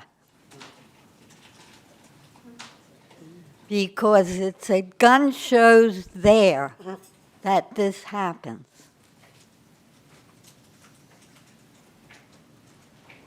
Thank you, Marie. Yes, please. She's not wrong, she's right. So yeah, just to add to that too, so one of the things, the dynamics you see at these gun shows, and what's your name, ma'am? Marie. That Marie was speaking to is, so if you are if you're an approved vendor at these events, everyone has to be subject to a background check. Now, but if you're a private seller, right, I can come in, mill about, and if it's a large expo, and and let people know what my wares are as a private seller, so I can conduct that transaction one-on-one. That's been the loophole. But again, back to that more recent ruling that came from the Department of Justice around universal background checks. Again, the issue is, now these people may be operating as independent dealers, but may not have an FFL, right? I'm in the business of selling guns, independently. So what that rule, again, is subjecting folks that if you are operating in the business of selling guns or making profit from guns, you are a dealer, whether you have an FL, you're conducting yourself as such, and thus would be penalized accordingly. But to your point, it does happen, but it's those independent folks that may be inside, outside, milling about. And for those of you who don't know about universal background checks, the way the law is now, You can literally buy a long gun from a private seller in the back of you guys got a Rudders here, in the back of a Rudders with no background check needed, an AR-15. So just wanted to add that context. Thank you. Is there any way we can, the Expo Center is not in our jurisdiction, so this ordinance wouldn't apply or give us coverage. Is there anything about transferring it across city lines that we should add to the ordinance that would help? Thank you. It's important. I'm glad you mentioned that too. So yeah, under this ordinance, to Marie's point, it may not cover that expo center or the site where those expo centers occur. But you guys taking the first step with an ordinance, certainly having a conversation with the county, making it county-wide, that's certainly something that I think would whet their appetites. You guys kind of leading by example. Thank you. Like that one? I do? Yep. It might inspire neighboring jurisdictions is what you're saying. Councilwoman Buck? Yes, sir. You asked about how many FFLs. A quick Google search as you're talking, there's 15 within 5 miles of the city of York. 15 registered. So that's simple. I mean, I know of 3 that aren't coming up in that search. So there's plenty.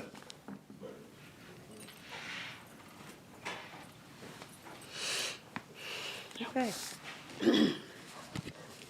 Thanks. Oh, anybody else? Questions? Yes? Thank you. Always great to be here. You've run a very efficient meeting tonight. Thank you for that. Manuel Gomez, City of York. I have issues with some of the terminology. I don't like how the discussions are framed often. This is one, for example, I'll say I'm enthusiastic about, not firearms, but I'm enthusiastic about self-preservation. This is why I don't support the ordinance. Would it be great as an advocacy piece? Yes. As you parse statistics, one of the things you'll find is definitions. Is a ghost gun simply something that you bought from P80, which you heard called here as Polymer 80, and their contested battle with Philadelphia has brought them to fame or infamy, depending where you land philosophically? Or is it simply something with an etched serial number? Jurisdiction to jurisdiction, some police departments say, hey, you bought a gun, it was a straw purchase, or otherwise it's stolen. You obliterated the serial number, which is universally recognized as a crime. It's now a ghost gun. Other places are a little bit more strict in their definitions. That impacts your statistics. Is it an issue? No matter what, absolutely, because one incident to me is more than enough. In terms of what types of impacts you'll have, Maria is exactly right. When it comes to purchasing and transfer of firearms, you may wish to look into that. It's not quite as simple as you might think and clear cut. What is a firearm in terms of the Uniform Firearms Act and beyond, and what you think is a firearm also may differ. And you'll see that the impact and the scope of what these ordinances can do and they can't do is not necessarily what some may think. A lot of the buzzwords and terminology is what's at play. Alternatively, I want to highlight something. What I've noticed, you are almost advocating on the other side of things for a different spectrum of activity. Kitchen table FFLs are a thing. If you don't know what that is, Google it. What's going to happen in response to this type of advocacy from the legislative side, which impacts the market and the flow of guns, illegally and legally? You're going to have a lot of kitchen table FFLs. Because if people say, if what I need for me to feel secure in terms of safety, philosophies with regards to freedom, or on my end, self-preservation, is that I need to be a kitchen table FFL, so be it. And people will find a way to get it done. You're going to have a cottage industry of that activity happening. What I like is we have a lot of supplementary activity in this area. We're going to get a hold on the issue one way or another. This proposal, I do not support. Lastly, more within your purview as counsel in the legislative body, the hotly contested text that finally was ruled on recently, because I was waiting, I knew it was going to land here eventually, because I know the political winds, how they flow in this area.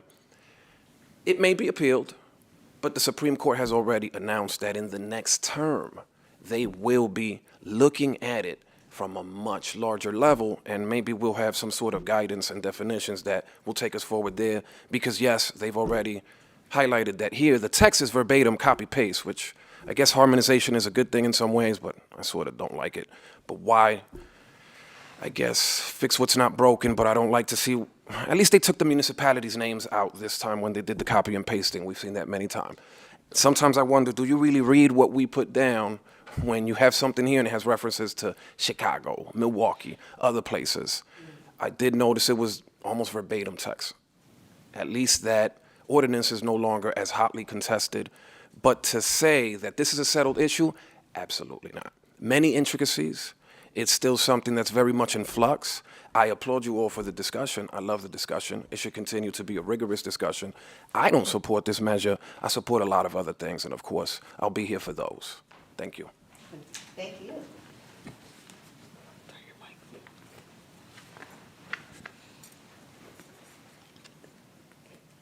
Manuel, thank you for your feedback. Do you have any changes that you would propose to this ordinance that would allow you to support it? And number two, I hear what you're saying about the definition of a ghost gun. Does it include a firearm that had the serial number removed? And so I don't know if we need to address the definition of firearm in here as well. Maybe not so much the definition of firearm. That's really not under our purview.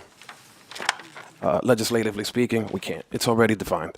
But ghost guns become too much of a buzzword, and it sort of is something that I don't appreciate, because you may think I'm speaking in one way, or you may think someone else is speaking in one way when they refer to a ghost gun. They might simply be referring to a garden variety Glock 19 that was stolen, unfortunately.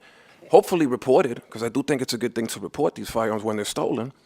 But the serial was obliterated. Is one of the first things that you do if you're in that scope of activity. Lastly, I think there was a bit of a dance up here, and with good reason. You can't track legal, or lawful, I should say, gun ownership in the state of Pennsylvania. You can't. It is expressly forbidden by law. You can't do it. Lost and stolen, you can gather your resources and track those types of firearms and guns, but you can't track lawful gun ownership. I may be the owner of 0 firearms. I may be the owner of 200 firearms. Take your best guess, but you can't track it. Yes, please. So, relative to the question of whether a gun that was manufactured or sold with a serial number that was subsequently filed away, that would not be classified as a ghost gun. We're talking about unfinished firearm build kits that are not complete, not 100% kits. So part of the issue is that I can buy this 80% kit, and for the 20%, I can get this 3D printer and print the rest, and it's a done deal, right?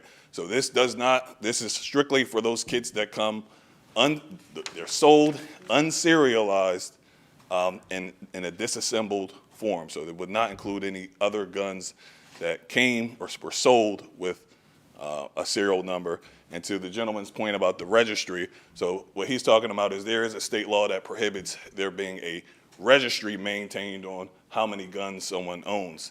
Obviously, for data tracking purposes, if you're trying to get an aggregate number about X, Y, and Z, you can do that as much as your resources allow.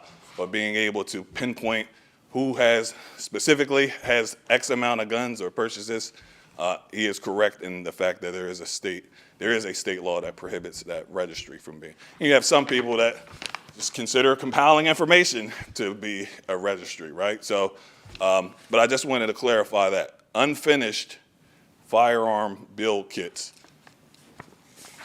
are the ghost guns.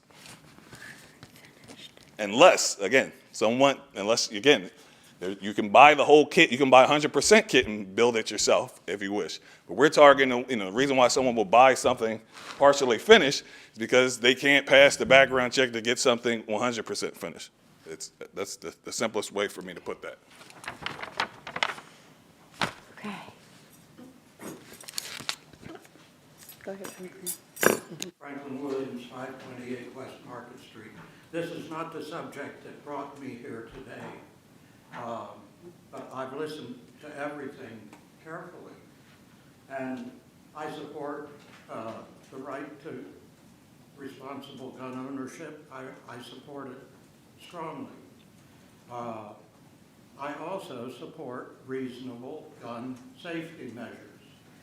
And if this measure is tailored precisely and specifically, I think that the term ghost guns is just a little bit maybe misleading. These are do-it-yourself firearms, so, you know. And it just seems to me that every little step of progress to save lives with reasonable gun safety laws are defeated by the prevalence, however great, of these guns. I don't see how anyone could defend them. I can't. And one final thing, I just got to. Appreciate your sentiment. One of the things that came up was about us essentially copying and pasting the language from Philadelphia. Again, you guys are no stranger to legal battles, so we're going to, if Philadelphia's ordinance passed muster, we're going to tailor it specifically to that, right? You know, the goal, if, you know, we're trying to prevent, you know, from there being any litigation and really follow the letter of the law, at least as was dictated by the Commonwealth Court. So in this particular instance, I can't speak to any other instances, we're very deliberate about, you know, making this precise, you know, basically a copy and paste job with the exception of whatever your specific codes are, if you guys want to have some discretion about fines.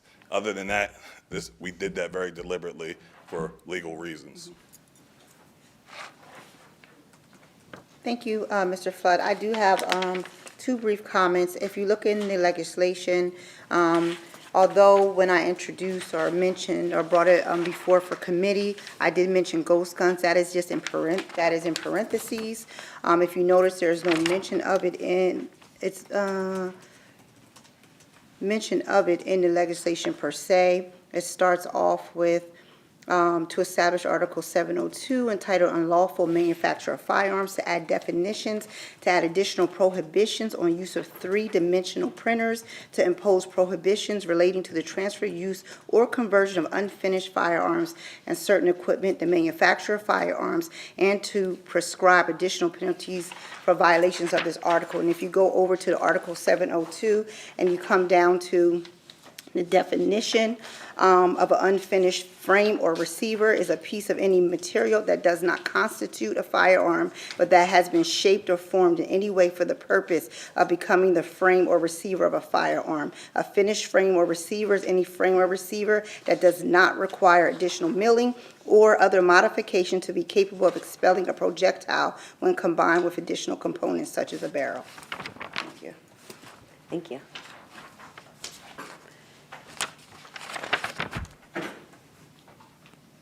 Are there any other comments from the public?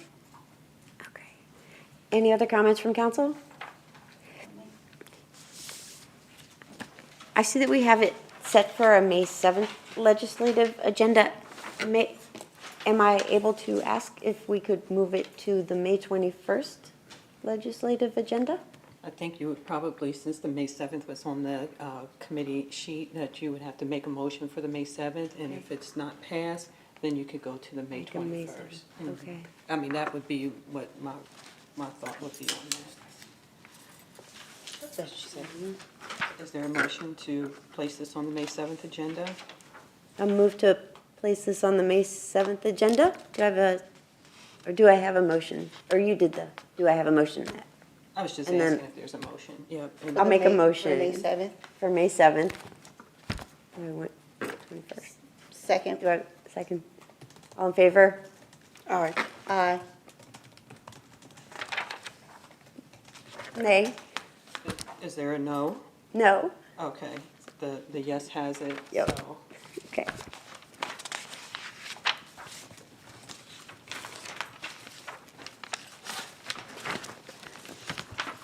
But But, you know, just remember that on May 7th, it's just being introduced. So Okay. we have really up until May 21st to find out any Okay. information that you're looking for. Thank you. then. Okay? Yeah, Okay. all right.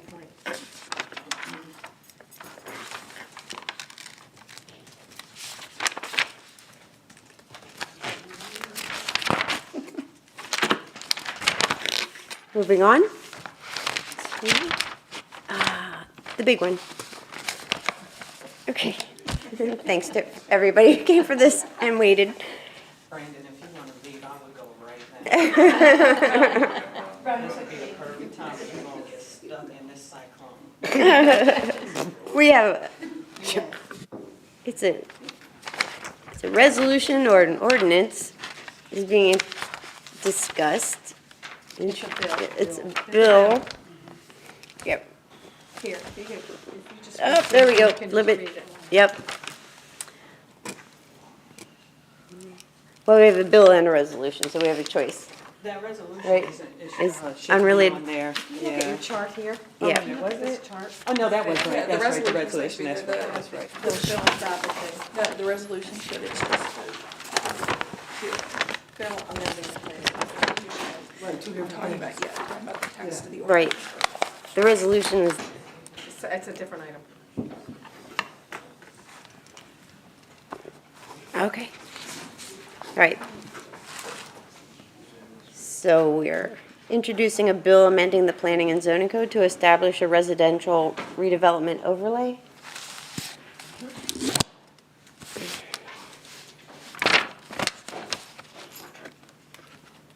Do I have someone to, do I have a motion to introduce? So, yeah, so this is back on, there are two different items on the agenda because the bill text itself didn't make it out of committee, so that's here for further discussion. The resolution is the second piece that would authorize, is a separate action item, but it's to authorize that text to be referred to the York County Planning Commission and set a hearing date. So, no, you're perfectly fine. So it's confusing because they're a package, but they're two different action items because we're in two different places because of the city's processes. Right. Okay. Why does that look- So, we have a bill establishing a residential redevelopment overlay. And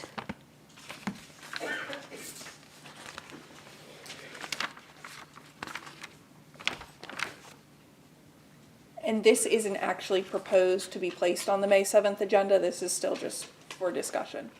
so this is the same thing we discussed in Yeah. March at the last committee meeting. Right. So this is open for discussion again right now. And if we want to invite Jessica Fieldhouse or Blanda to come up and speak about it again and any updates to their plan. Thank you. Excellent. Thank you so much. Thank you, councilwomen, staff, the solicitor. It's wonderful to be here. I would highly advocate HVAC adjustments, please. All right, so I have a really short agenda. So one of the things I want to do is I want to sort of get through that little bit of confusion because we did have a little bit of confusion as to what we were ultimately going after. I do see that we have several residents from neighborhoods here. So with council's indulgence, I would like to backtrack just a little bit to go through the background, the inception of this overlay, what it's meant to do. I did see some chatter, which is great. Lots of these folks know I got started doing community outreach, so it's great that we have residents already talking about this. That's why we go through this process, so that we get public comment. What I would like to address are just a little bit of inconsistencies that I saw in some of the comments going back and forth.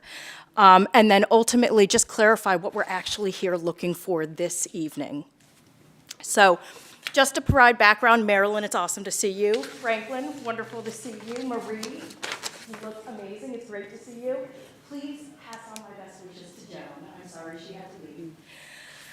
So background for this overlay. The overlay was developed, the inception was one, the city, and more importantly, the City Redevelopment Authority have identified parcels throughout the city that are underutilized. Most of what we're looking at are underutilized parking lots. A great example is 52 Ridge Avenue, which is the old Form Press site. So the building obviously is a redevelopment opportunity, but so is the parking lot. The parking lot is about a little less than a half acre in size. So what this overlay was developed to do is to facilitate and encourage two things. One, new construction of high-density residential development and new construction of middle housing opportunities. Middle housing opportunities are structures that are pedestrian in scale, which means they look like a home from the street, but they house anywhere between 2 to 8 or 12 units, depending upon the size of the structure. The second part of this is to facilitate and encourage adaptive reuse of non-residential buildings.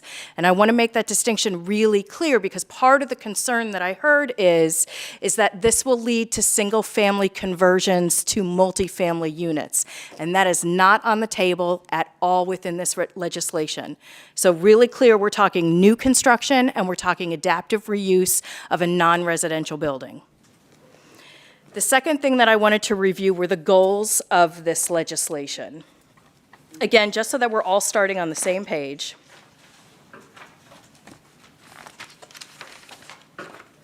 So the goals. We want to encourage an increase in the development of new high-density residential housing, right? And the way that we're doing that is through legislation that only applies to the employment center, the CBD, the Central Business District, and the MUI 1 zone, which is currently occupied mostly by WellSpan. But in the future, if it were not to be, we would be looking for redevelopment, is sort of the process there. Would you say that again? So it's in high density. Density residential in the Central Business District? In the Central Business District, in the Employment Center zoning district, and the MUI 1 zoning district, which is the largest area of MUI 1 is WellSpan. There's another area in another smaller area in another section of town. Yeah. The second goal, we want to ensure access to attainable and appropriate housing. I'm sorry. Oh, Amanda, what did Belinda say? Oh, Belinda said over by Edgar Street is the other MUI 1 zoning district. Sorry about that. No worries. Yes. So we want to ensure access to attainable and appropriate housing, and this is another important point to make. We're looking for attainable and appropriate and affordable, but not subsidized affordable. This is not which is absolutely needed, but that does not fall in yet to the scope of what's before the residents and council at this moment. So we're looking for attainable, we're looking for smaller units. They're still market rate, but they're smaller. And we're trying to cap that size so that we can diversify the housing stock and get units that are appropriately sized for young professionals, people who have kids moving out, people who have smaller budgets, people who are not interested in owning or living in a single-family unit. We want to encourage adaptive residential reuse of underutilized and vacant properties. And again, this gets to non-residential. We are not looking to conduct adaptive reuse of existing single-family residential properties, meaning we are not looking to take single-family dwellings and turn them into multifamily dwellings. We want to promote pedestrian, bicycle travel by providing sidewalks, pedestrian, bike-friendly streets, greenways, bike paths, and trail systems, and by locating a mix of uses near each other. We want to accommodate households of different sizes, ages, and incomes by providing a mix of housing styles, types, and sizes. We want to incentivize the development of affordable housing and increase reliance on public transportation. So those are the goals that sort of outline the structure of what we hope to accomplish with this legislation. The next really important part is the eligibility criteria in this overlay currently. And this is not a geographic overlay, this is a legislative overlay, meaning if you meet the requirements, you can do what is proposed in the overlay. So eligibility, any property certified as blighted by the York City Redevelopment Authority, any structure or site vacant for 1 calendar year, and an unoccupied structure that has been tax delinquent for 2 years. So here, we are really trying to get at, these are infill opportunities. We are trying to direct appropriately sized residential development to our infill opportunities within all of the city zoning districts outside of the RS1 zone.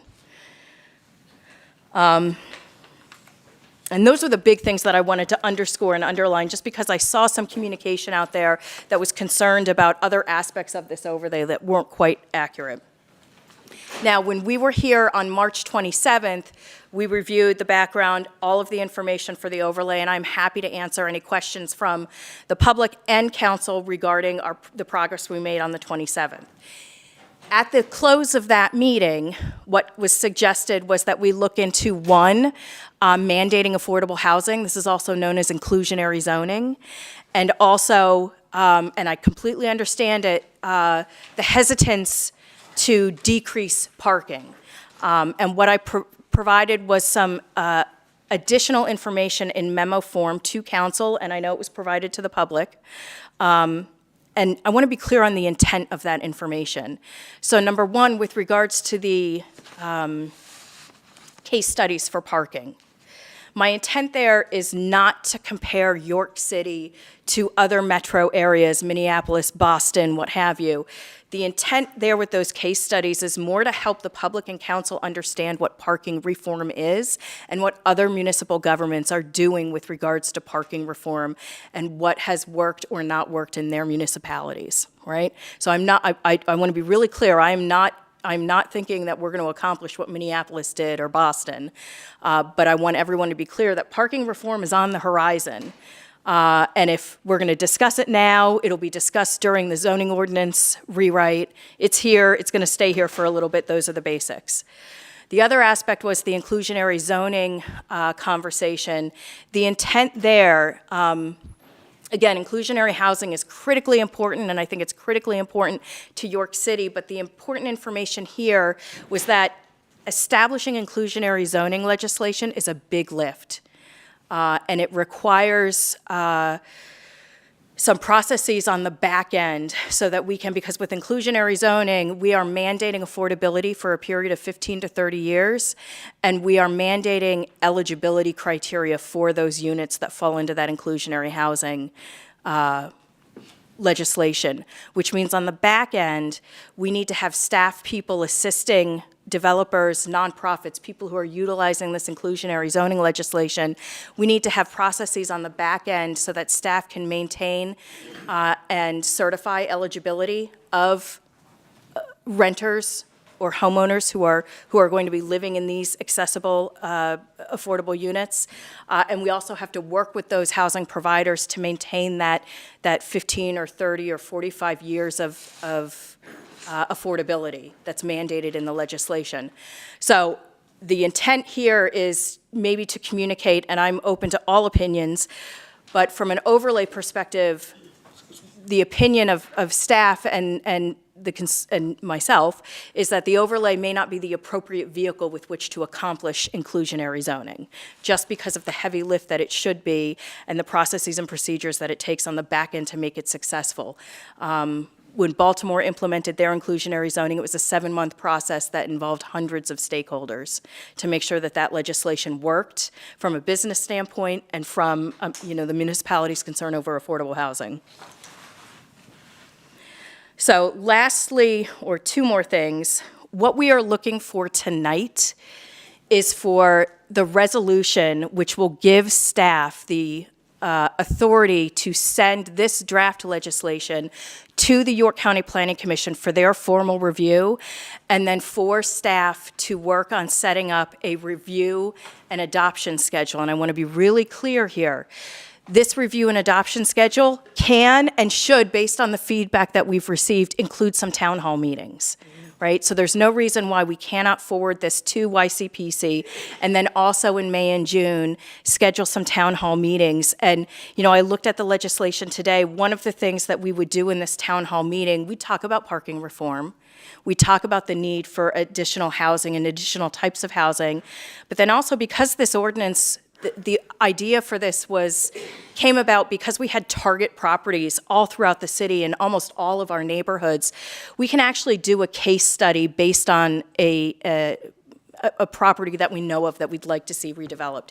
So for example, in the avenues, we know that 612 Madison, which is the old elementary school building, part of that town hall meeting would be sketching out, this is what redevelopment using this overlay would look like at this structure. And the intent would be to have those town hall meetings prior to the public hearing with City Council. Conceivably, if we did 2 or 3 town halls, we would have additional information. City Council would know a little bit more about what they're getting into in terms of resident feedback. And even at the end of the day, if the feedback is such where it's pretty clear that residents are not in favor of what we're proposing, then after the public hearing, it doesn't need to be adopted. So essentially what we're looking for tonight is just to move this forward and start engaging the public and the other people involved in this approval process to gather input. And it's necessary because we could make changes, very valuable changes to the legislation as it's written now based on that feedback. And the last thing I want to say, the draft bill that was provided, there is a typo, and it is a very significant typo. It is on page 3, when we're talking about eligible uses or residential types. Wait a second here. And so I don't want someone to see this So and then. our page 3 is all about permitted uses. Permitted uses, exactly right. Okay, good. So D, permitted uses, 1. C, J says apartment building, CBD, EC, MUI1, base zoning district only. K should not be a K. K should be an A underneath apartment buildings. Does that make sense? Oh, right, and so this applies to dense supply specifically.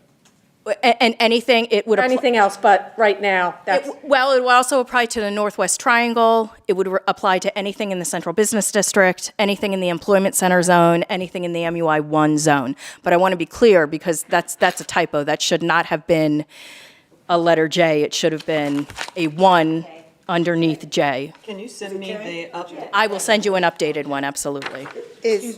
I'm sorry. No, you go ahead. Because it. K or is it J?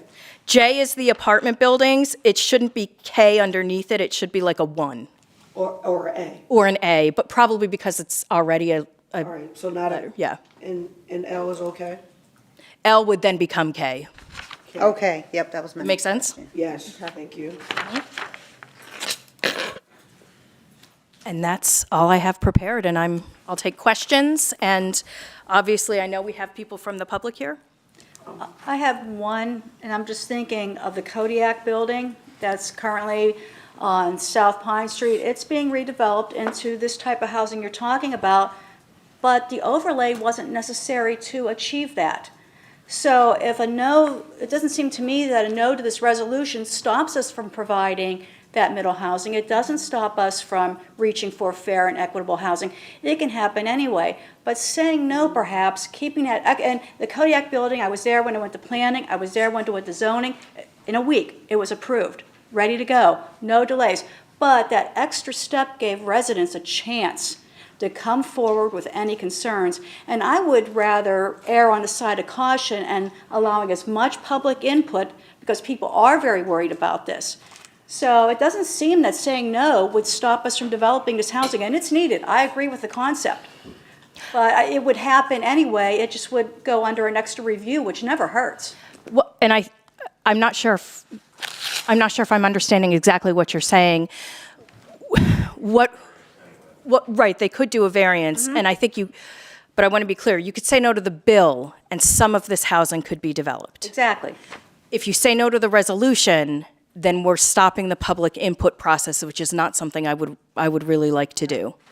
Does that make sense? So can you explain that a little bit more, how that would The stop? bill, so we are not ready to approve that bill that was drafted. We mandated by state law, we need to make more, we need to engage the public more. So at this point, all we are looking for is signing of the resolution that will give staff the authority to send this draft legislation out to the public to get comments and feedback. So I agree with what you're saying. You could develop some of this housing, and that's potentially so. Maybe not as much, or maybe the overlay wouldn't be successful at all. We don't know until we try. But what I would like to see happen this evening is to have that resolution pushed forward so that we can share the draft legislation with the County Planning Commission, so that we can conduct these town hall meetings, so that we can have this public conversation. Because my concern is here, regardless of whether we pass this legislation now, parking reform is coming. It's a valuable conversation to have in the public forum. The need for additional housing at higher densities and different types is absolutely necessary.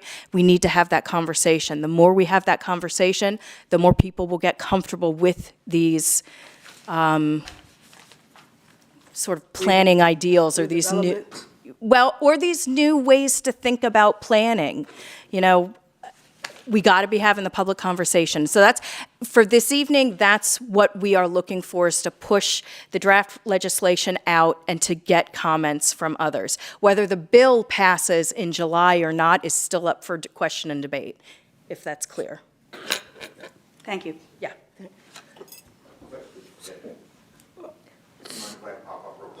Okay. I'm Landon Ace, and I'm Chief Opportunity Development Officer, and you have a very valid point. These all could still happen through variances and special exceptions and going through that extra process. This becomes, in my line of work, when someone is looking for a site, they want to bring and invest in the city, and they want to build new. I field calls consistently from developers, not only attainable or market rate, but Penrose, who redeveloped the Danskin site, they call me once a month looking for an acre that they could build another affordable housing. I constantly get calls from people looking for land to build. And what I show them, their first response is, yeah, but that needs a variance or a special exception. And either our funders or our lenders will not allow us to even think about pursuing that because of that extra step that's required. So that becomes, in the development world, it becomes a hurdle. And that's one extra step or one extra challenge that a developer has to confront. Now, I can't tell them how zoning or what planning commission is going to say, or what zoning hearing board is going to say. I can say, you know, they're good people and they listen and they get this. And I think, Elbeth, you were on zoning hearing board when one of the biggest variances went through recently, to put 130 units and 0.57 parking spaces per unit, because it made sense in that area. And you're right, and that's where that kind of extra step happens. With this, and Jessica can correct me if I'm wrong, this would then still come to council for council's concurrence that this property is eligible even for that overlay. So it's, from a zoning perspective and a developer investment perspective, they will see it as a use by right because of this overlay. But that use by right then also gets the extra step of the approval by council. And we had a lot of overlays similar to this in Springettsbury Township.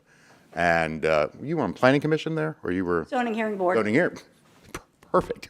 I was a township supervisor in Springettsbury Township, and there are at least 4 or 5 different overlays that apply geographically, mostly in Springettsbury Township. And as a member of the elected body sitting up there, our board of supervisors spent a lot of time, like literally looking at where the park benches are located and how wide the sidewalk was and how many bushes there were, because it encouraged that overlay minutia review by the voting, which is you. So it elevates it a little bit more to council. It gives you it gives you more power, quite frankly. And I think it's an important step to bring that forward for developers as well. One parcel that comes up a lot is Lot 11, which you're very familiar with, right over here behind the Smoke and Chill. That is 0.96 acres, and per our current zoning code, that would allow about 14 units to be built there. It's 15 units per acre. So you could, and you don't round up when it comes to number of units, you round down. So that would be 14 units, but that would also require 1.5 off-street parking spaces. So then you're talking 14 units and 21 parking spaces on an acre of developable land. That really is, when you look at the length, this is Howard and East Hope. Howard and Hope, when you look at the length of those blocks, and it's on the city grid, so it's essentially, it's a half block by a half block. There's about any other block, next block over, well, this block, Princess, or over on College, there's about 14 houses just in that quarter block. So you've got that L-shaped lot that's an acre. You could put 14 houses this way, 14 houses this way. But per our current zoning code, which was developed years ago and cut and pasted from some other municipality, it only allows 14 with 21 parking spaces. So it's we have in our urban area or mid-urban area, we have a very suburban-based code. So when I point people to Lot 11 all the time, this is a great opportunity. It's almost an acre of ground. And they look at it and they're like, well, I can only put 14 units in because without the special exception. And again, that's another step that would be force them to do that. So this is encouraging that development, again, for new construction in cases like that. Okay? The other thing I'd add is, so Councilwoman John Askew, what I would, yes, absolutely, we can develop that style of housing. And not that I want to compare York City to another municipality, but comparisons are helpful in terms of helping us to establish where we are in the spectrum of things. And what I would say is we have barriers here in York City to developing additional housing units. And you could see it just because Lancaster City has got a pipeline of over 3,000 housing starts that they either have approved, they're waiting on construction, or they have in their planning commission pipeline. York City does not have that type of a pipeline, and I'm not advocating that we need to have a 3,000 unit pipeline, but we do need to have some type of a housing starts pipeline, and it's not happening, which leads me to believe that our zoning code is restrictive and is not working with us to get us the housing that we desperately, desperately need. Well, we can alter the zoning code, but my other question would go to that needs assessment. In the resolution, where we're quoting Josh Shapiro saying we're 100,000 short across the state, would it be helpful if York did its own needs assessment to make sure we're targeting and developing the amount of housing we need? We know we're putting 159 in Northwest Triangle. We have how many hundreds planned for the dense supply? We have, and you want to possibly 90 on Lot 11. So where do we conduct a needs assessment before we jump in and begin to invite? I mean, shouldn't that be the first step as we move forward to providing this? I can provide this. It's a year or two old, but I can provide it.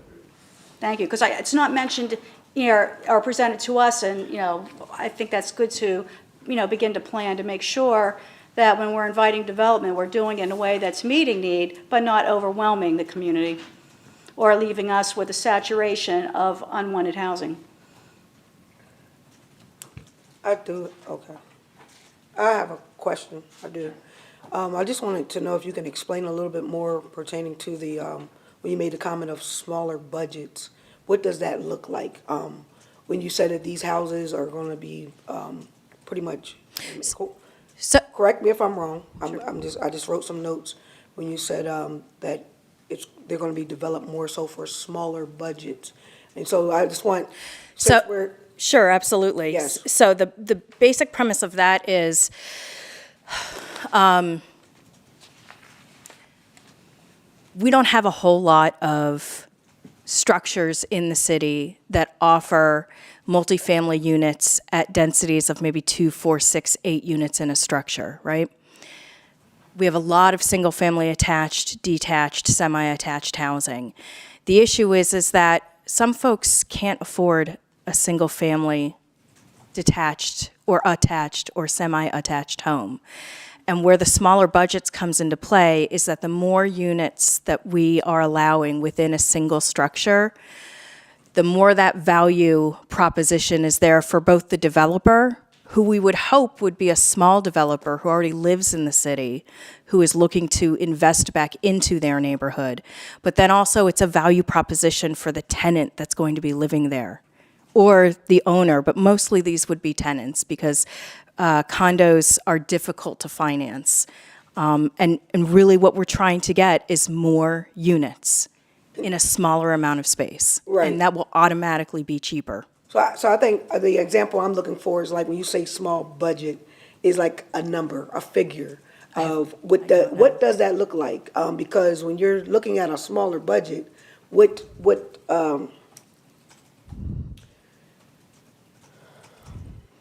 does that start, is I guess what I'm saying. We could probably find that information. The range that's in the overlay is we're looking for housing units that are between 600 and 1,200 square feet in size.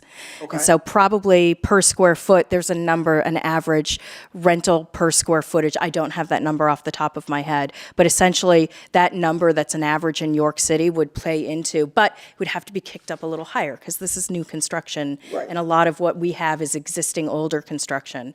But there's got to be a way to find that number. So, for instance, just to give an example, I'm just throwing it out there. So say you have, because when I hear smaller budget, I'm thinking someone that would have a small budget, meaning that they would be making less than 40,000, and I'm going to go even a little lower, with someone that might be maybe in the 25, 30,000 budget range.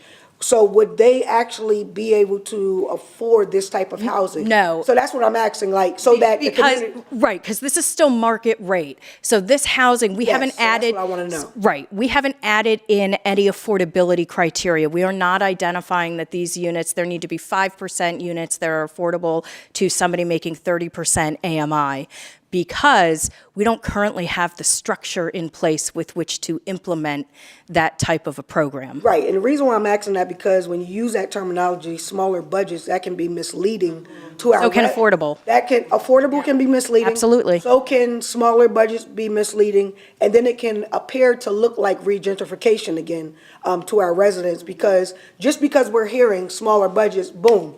Sometimes residents will hear that and then, oh, they want to jump on it because now I'm thinking that my budget is going to possibly qualify me for this unit, right? No. And so that's why we need to have, I don't think we need to rush this. That's just my opinion. I think we need to slow it down a little bit more, because as a resident, I'm a homeowner, so I might not be one that's looking for this, and then I might be, who knows, right?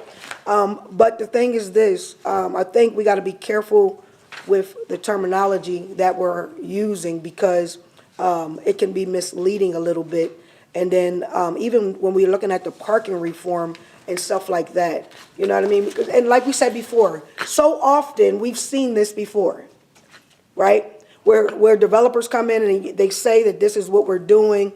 And then when you even said middle housing, they look like homes, and then you're giving us examples, but really, we have to really focus on what does this actually look like and who is it going to benefit? Is it really going to benefit the residents that are actually in need currently, or is this something that's going to be developed, and then at the end of it, then we have the regentrification happening? And I understand exactly what you're saying, Councilwoman Dennis. Yes. Please keep in mind, we are talking about an overlay that can only be used certain parcels. I don't know if we could even achieve the type of, that inclusionary is, I mean, so important for us to do, but this overlay is only getting at a handful of targeted parcels within residential and downtown areas. Right. So the return on investment is something that I would be a little bit concerned about. Right. Because this is an overlay. We are trying something new. And it is going to be new development. New So that development. means when you're talking about new development, you're talking about a little more higher costs. And that's why I think that really was pulled out to me when you said smaller budget. is it going to be cost effective really? For those? And again, it goes to what you said, smaller budget, Yes. but smaller budgets can also be, it is the senior who's retired, who's on a fixed budget. Yes. It is the single mother. They're not necessarily falling yet within those 20%, 30%, 60, 80%. Maybe these folks are 120% AMI. Right, and that's what I was asking you to kind of pull out just a little bit more information so that since I can definitely say we can Yeah. tie it to, but it's going to be in the area of 120% AMI as opposed to 80% AMI. Okay. Would be my guess. But we can fine tune that so it is as little of a guess as we can possibly. Right, it's because that's the things that we need before we really consider moving something forward or, But we're not actually asking to move it forward, and I want to be clear. or because- I guess even to move it out of committee, actually, I guess, at this point. Well, so then how do we secure public comment would be my question. Do you want to kick it back to the Planning Commission and ask them to do more work and ask them to host meetings? Or do we want to host public meetings as part of the formal review process that the municipality's planning code has outlined? Either way, these are valuable conversations, and it would be great to start having them before the city gets into the heavy lifting of updating and rewriting its zoning ordinance. It would be really valuable to have this educational component conducted over the summer. Whether it happens with the Planning Commission or as part of this, my concern would be is if we stop the process and we keep it sitting in committee, we're not going to be gathering, my hands are tied in terms of how much public input we can get, and which is just critically And important. this is my last thing, because Yeah. it's getting late, but, for instance, say, and I'm just putting this out there, say it stays in committee, but I like what you said, you had some residents that gave you some feedback, comments. So if it stayed in committee, would it give time also, because we're back here again tonight in committee, for more residents to come with more feedback and buzz? But, I think a town hall would get to the most people. you feel like a town hall would be better? Absolutely. Okay. I'm just asking. No, yeah, absolutely. Asking, maybe a question that maybe a resident that's watching might have, and I'm just trying to think how they're thinking versus how I would think as a councilwoman that owns my own property, so I'm trying to play devil's advocate, if that makes sense. If we take it, and just to be super clear, and I know I wasn't, but if we take it out of committee, we are not absolutely approving it. We're just moving And then when you forward. made the comment that if we say no, then that takes the residents out of the equation from helping to make decision. Am I stating that right? Or I think it just did I delays miss it. that? It'll just delay it. So would it delay, or would it, because I thought, maybe I'm wrong, somebody can correct me, because I thought I heard that if we kept it in committee, it might take, or it might kick the residents from having voice. It wouldn't kick it out, but it would, just like Councilwoman Delay. Jonescu said, Okay. it would delay resident feedback, and I'm not sure how will city council move this draft legislation forward if we don't get public comment? Now, when you say, I'm sorry, I just want to add, when you're saying town hall meetings, that's completely different from public hearings. Absolutely, Town hall not a meetings public can be hearing. held At any time. But what I heard is that we need to have some additional public feedback opportunities, and those would be town halls. My question to council and potentially to Solicitor Flowers there is, can we hold public meetings for legislation that's in committee?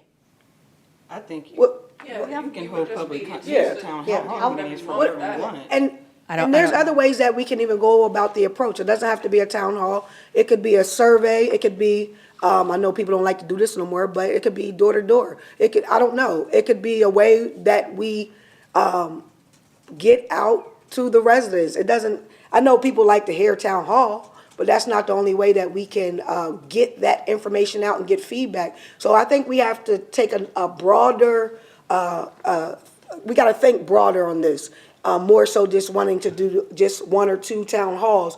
We have to do a little bit more. Why? Because this is the residents, this is our community. And just one or two town hall meetings is not going to do it.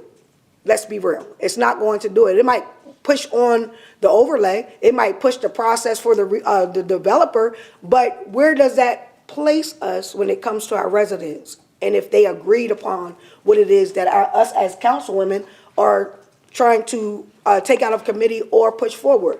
Just because, and this is like Councilwoman said, right? Just because it's in committee doesn't mean that you can't move forward with surveys and things like that. Am I correct, Brent?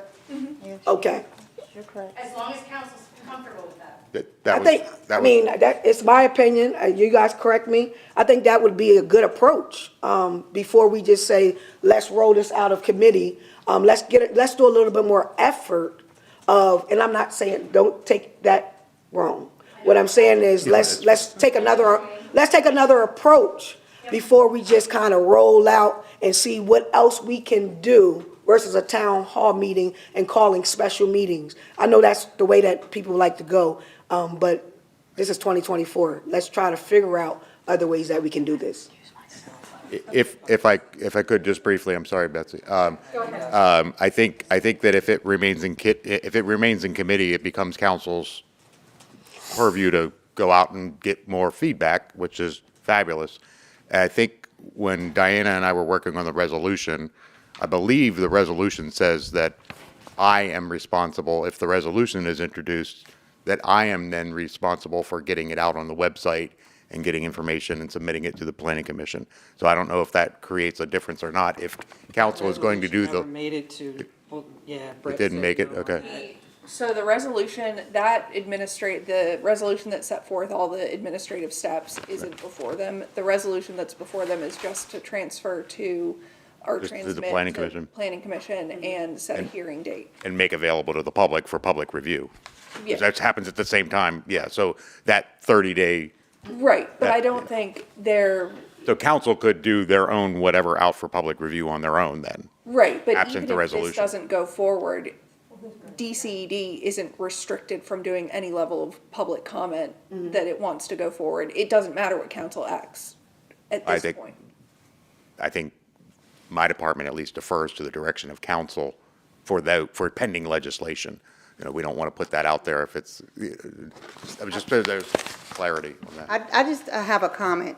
Prior to serving on city council, I worked for the city of York for almost 8 years. Landon, you know, and most everybody that's watching know that our city of York employees or those who work for the Department of Economic and Community Development. There have been town hall meetings about things occurring here in the city. Actually, there's one coming up about a project occurring through our Public Works Department, and it does not have to come through city council for anyone to have a town hall meeting at all about anything here in the city of York. And so I don't know what the game is. I don't know what's going on here, but there's nothing that has to come through city council for the mayor, for Department of Public Works, for Department of Economic and Community Development, for the City of York Bureau of Health to have a town hall meeting or to have any public meeting where they want to get information from the public to understand what's best or what needs to do. I know I'm up here. I'm still waiting to hear about the public hearing or the town hall meeting we're supposed to be having about dinner supply, and I haven't heard anything about that, to hear what the community needs to hear about that. And so we do not need to have anything come through city council in order for us to have a town hall meeting, to hear what, just what the public needs to say. My only concern was However because it y'all was wanna do it. pending, because it was in committee, because it was something, that was my concern. There's nothing other than that at all. I have no problem doing that. My only concern was because it's tabled in committee, does that mean something different than everything else? That was all. Yeah. So, No, Bert said no. So Yeah, first she been of all, if it comes out of committee, it comes out as a draft, it goes to planning. According to the information we got from our solicitor, it's draft, we have the opportunity to change it before the final legislation. We have the opportunity to take into account the public's input and wishes to change the legislation before it's approved. It doesn't mean that it will come back in that it need come back in that same form. I think that one thing I've heard from constituents and I think I got that answer tonight. Thank you, Jessica, for being, your presentation was great tonight and it increased our understanding of the whole thing because more than one person said to me, explain to me why this is different from rewriting zone ordinance. Which it does. But tonight I understood that it's because it's very specific to property eligibility, which didn't pop out at me, and it should have, but but, we've had time to digest it. Because it applies to all but 2 of the zoning districts. Everything but RS1 and open space. Otherwise, it applies the variances for every other zoning district. So, I think we need to consider that if we take it out of committee and say we move forward to the York County Planning Commission, we can then, and I don't think 1 or 2 public, I think we need to have a broader public town halls. 1 or 2, like they did for the, last summer, for the comp plan. For the comp plan, like by neighborhood or whatever. Personally, as a council person, I don't know that we want to take that on and try to organize, I've tried to see Blaine do it, across the city. I mean, which one of us is going to take that on, I don't know. Certainly not Diane. Certainly not Diane. Well, I'd be interested in attending them. I want to see Oh, what you yes, have to say. it would be great. It would be great for all of us to hear. I agree with it. I agree with that. And just as a little aside, I was fortunate to have. I'm sorry. I'm not going to repeat everything I said. But just as an aside, because I've gotten some calls about the Northwest Triangle, that is in the Central Business District. I just wanted to clarify that for myself. Yes, that is in the Central Business District, and it's been through all the planning and approvals. And in Central Business District, based on the acreage of the land, it meets the density requirements, and nothing in the Central Business District has a parking requirement whatsoever. Right. So that's the important thing, and some of the feedback. I think there's a practicality to it personally. I think there's a practicality to having parking. I have 0 parking with my house, 0 off-street parking. And that's something that Jess and I were talking about earlier today. When we talk about parking, and everything in our zoning code related to parking is off-street parking. Our zoning code does not allow anybody to count curb spots at all. So when we think about, well, there's no parking in my neighborhood, your neighbor might have a backyard that they pull into, but that's when you think about, like, I live across the street. I don't have any parking at my house. CBD, it's fine. Yeah.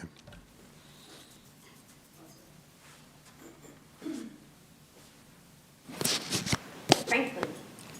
Oh. Recognize some public comment? We might still have council, but let's. Here's some public. It's getting past my bedtime. Yes. I heard my name mentioned several times, zoning. Yes. And, before you can get to where you'd like to be, you have to have a fair and accurate understanding of where you are. And I've known both of these good people, fabulous people, for quite a while. And we've, I guess, had a few discussions, but never an argument. And I want to keep it that way.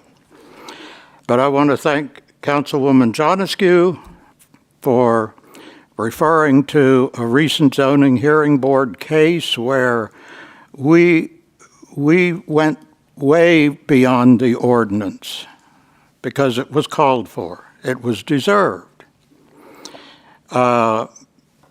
We are 5 citizens of York who work damn hard, I think. And I think we're right about 96 or 97% of the time, maybe more. And very few of our cases are what I call slam dunks. We had one last week with the Art Association moving to the Little Green Church. I mean, it was more like an acclamation, but it was clearly a great plan. But more of our cases are really kind of difficult. It's weighing, pros and cons, pluses and minuses, and sometimes it comes out where the scale is pretty much like this, and we go home tired and hoping that we did the right thing. And when I first heard about this proposal, I thought, well, all of the goals seem good. They're what I've been working towards for, I think, 22 or 23 years now on Thursday evenings, one a month, with 1 or 2 months off. But I don't want to make this about me, and I don't want to make it about the zoning ordinance. It's a little bit late, and we've been through a good bit. So this shouldn't be considered a hearing or a town hall meeting. And when we have a town hall meeting or a hearing, we should definitely hear from these two good people, but they can out-talk everyone. And they should have a chance. You know, a lot of people have never heard of this. A lot of people have never heard of this proposal. And people need to have an understanding of what it is before they can form a reasonable opinion about it. So what we're asking for is not a quick and easy thing. And to the extent that either Blanda or Jessica have sounded maybe a little bit as though let's move this, let's get this done. I think it would be much better to do it right than to do it fast. The only emergency business that should come before you will arrive with flashing lights and sirens. And this needs, you know, Blanda, it was mentioned by somebody that this overlay will apply to maybe one vacant property. Some of them have been vacant for a long time, I know, and I'd love to see them reused. Some of the adaptive reuse projects that we have had at the zoning board are absolutely thrilling and wonderful. But keep in mind that, you know, you've probably heard criticism of some zoning matters. They call it spot zoning. It means that something was approved maybe for one parcel in a block or a neighborhood that wasn't really that good for the whole neighborhood, and the neighborhood didn't like it.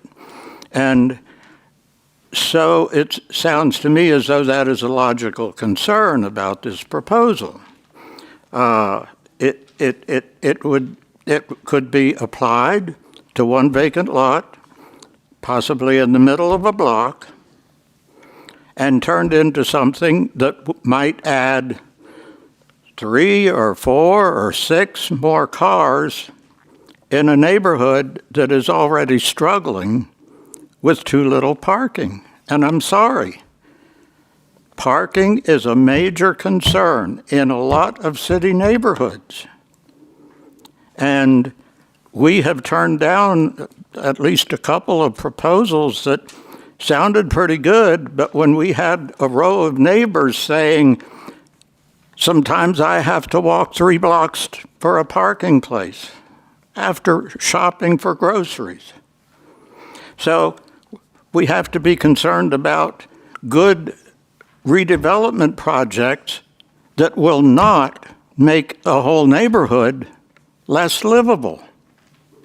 It's a challenge. It ain't easy. If it was easy, it would have all been taken care of by now. So my bottom line, and I'm getting to it as quick as I can and very briefly, what I would like to see you do is you have before you a resolution scheduling one hearing, I think on June 4th, which I believe would be before your June 4th council meeting. Sometimes that is too short. That's when you usually have a public hearing about transporting a liquor license into the city. And sometimes 2 or 3 people show up for it.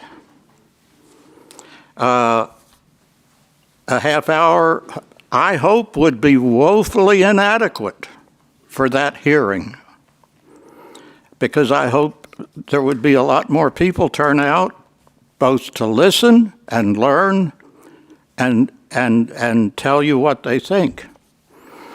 I would like to see you pass that resolution scheduling that hearing, and in the meantime be looking for more opportunities to publicize this.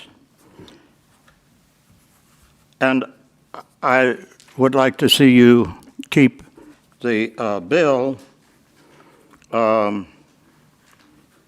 contains the actual proposal in committee for another month and try to get some public discussion and publicity about it going. Because it could probably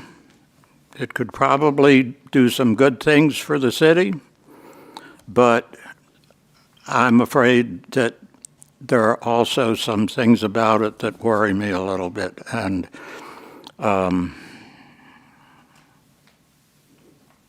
thank you very much. Thank you. Thank you. Marilyn, would you like to? Yes. Marilyn Hakes, city resident.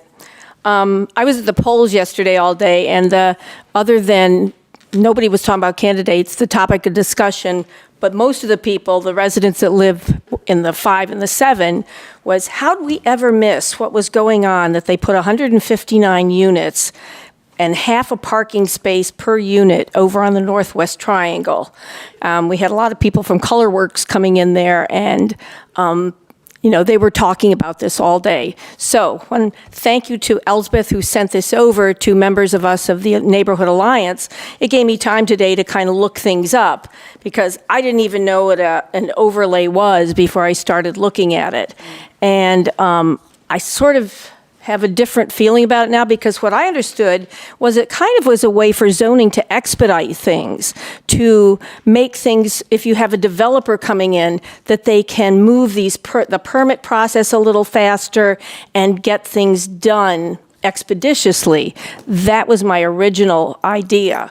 And then I started looking at the goals, and having written budgets and goals and plans for many years, this one to me, I'm sorry, but I don't think we can even call these goals. Goals are supposed to be measurable. You're supposed to have a metric involved. And when Councilwoman Dennis was talking about that moderate or budget, there should be something in here with a number attached to it. When it says encourage an increase in development of new high-density residential housing, we need to have an idea.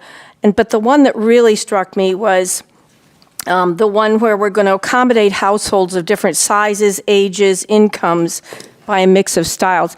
And I have to refer to the Danskin property, because being active in Northeast neighborhood, we had so many residents apply to live there because they thought there were going to be spaces available, and it didn't turn out that way. And that should be a lesson to us.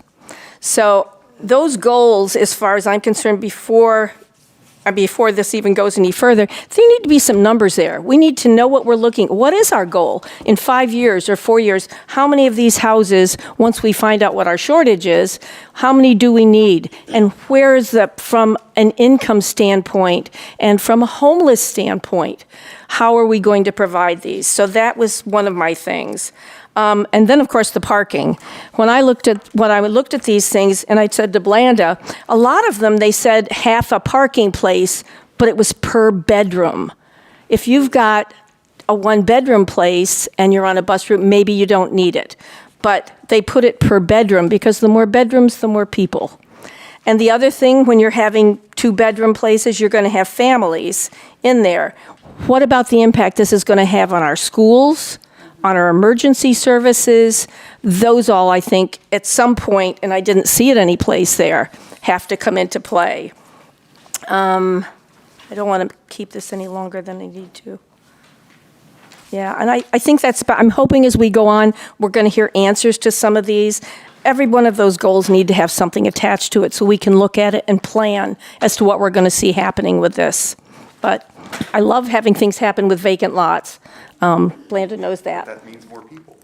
It does, and I think, but we've got to take into consideration, how are we going to handle that? What if York becomes the place to be, to live?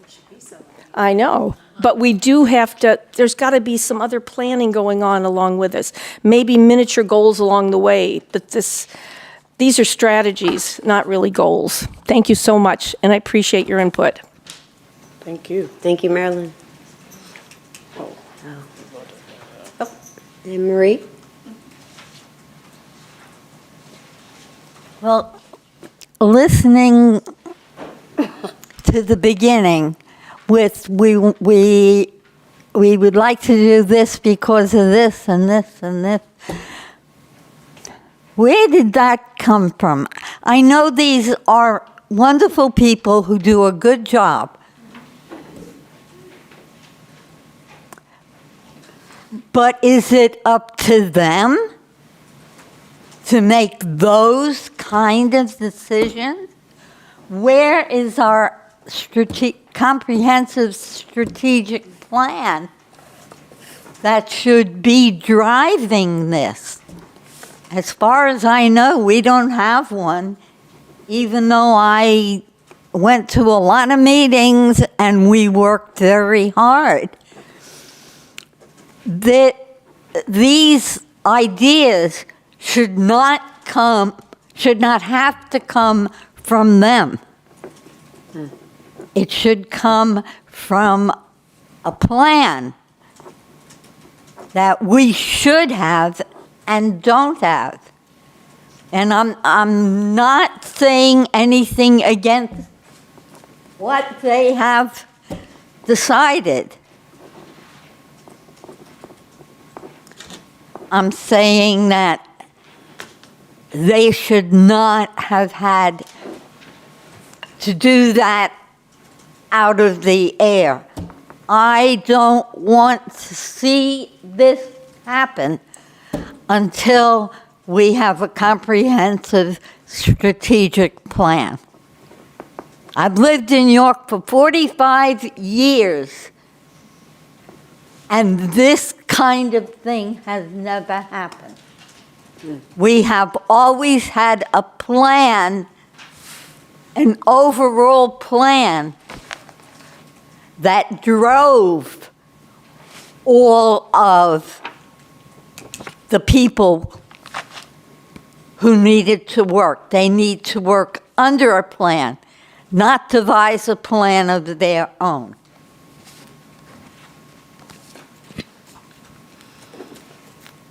Manuel? Yes.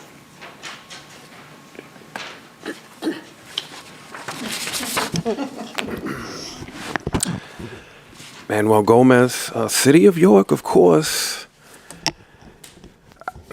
If we're going to hand out trophies for out-talking one another, there may be a dark horse in the chambers.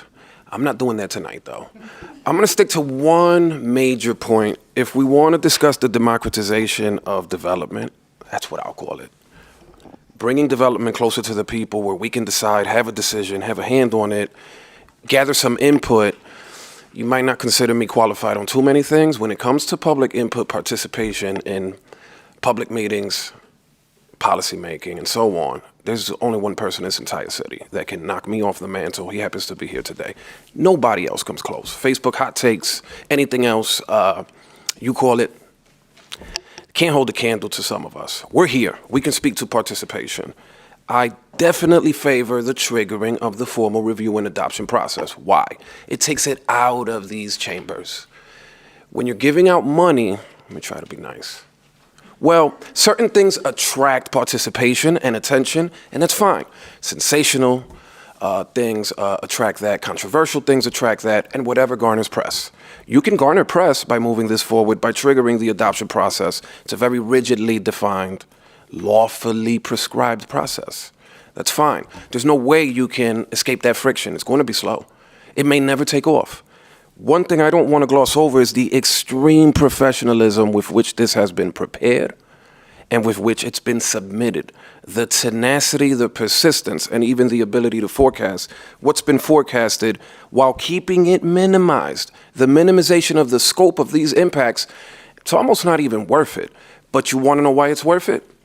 You can demonstrate, or they've demonstrated, that their ability to think small greatly exemplifies that they have the ability to think large. Because you have to have a very specific understanding of our development landscape to be able to tailor this proposal.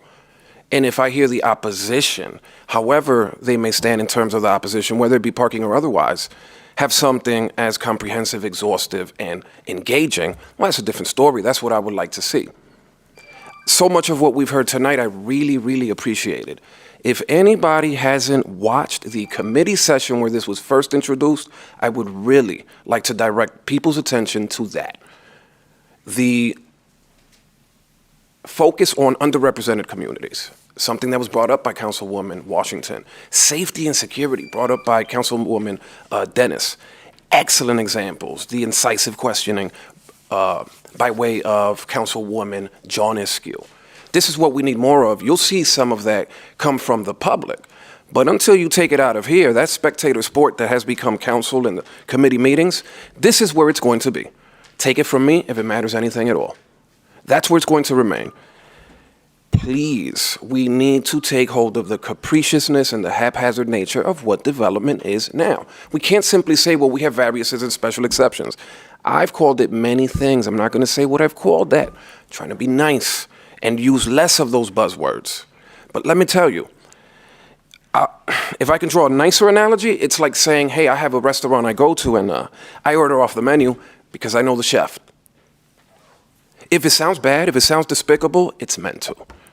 That process is not one that's straightforward, it's not simple, and it's not predictable. Certainly, that's not what a developer will want to submit to, and there's many community organizations and so on from the bottom that have been stymied by what development is in the city. In terms of parking reform, there's a memo that was included. And boy, it's not often that the people that I often speak in opposition to steal my thunder in making a point. But when it comes to parking reform, and this wasn't coordinated at all, there's a map, and they didn't include it. But there's a map there, so I'll augment this by way of public participation that we say we all want.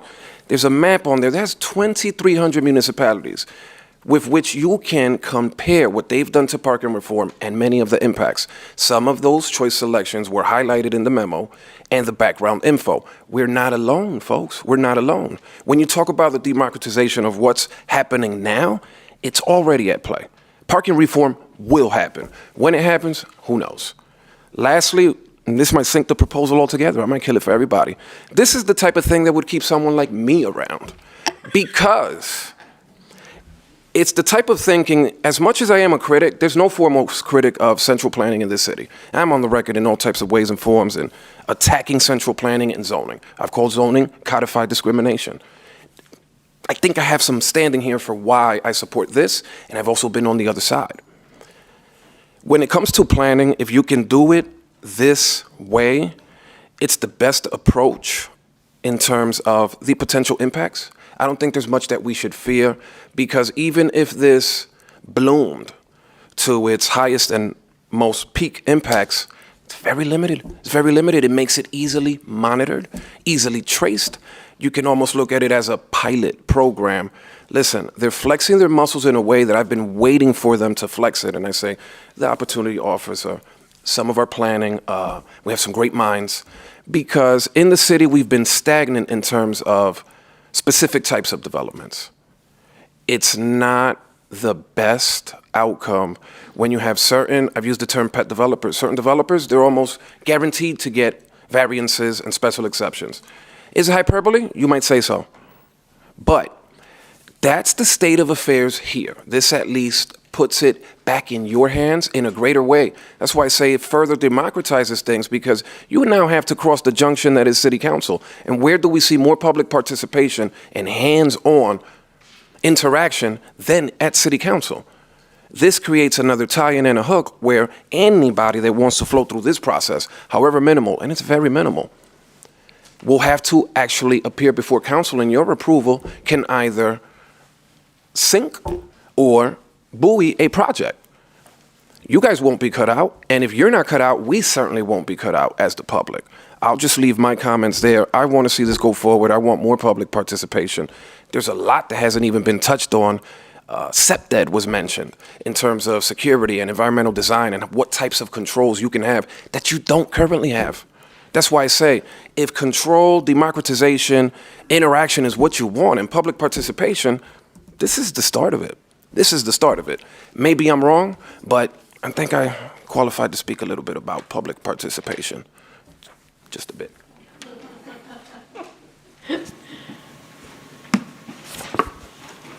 Thank you, Manuel.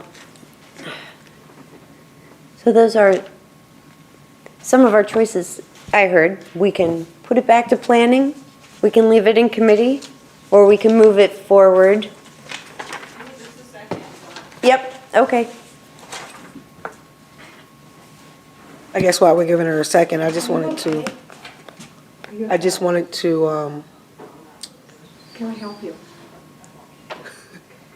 I just wanted to say, I'm sorry, I'm bad with names. Yes, ma'am.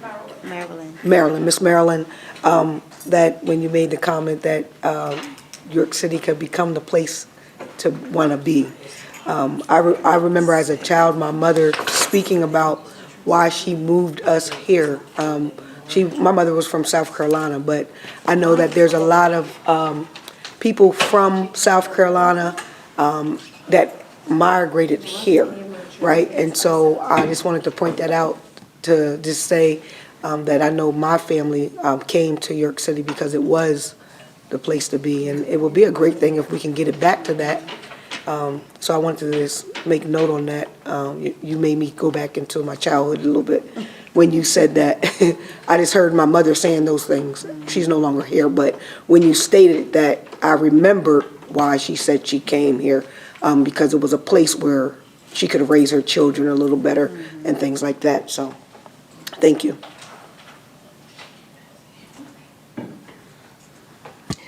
Manuel, I'm sorry I missed the second half. It's just so hot in here. I got really sick for a second there, so I apologize that I missed that. We would like to see it move forward. Okay. Let me just summarize this. He would like to see it move out of committee. Okay. That's it. There you go.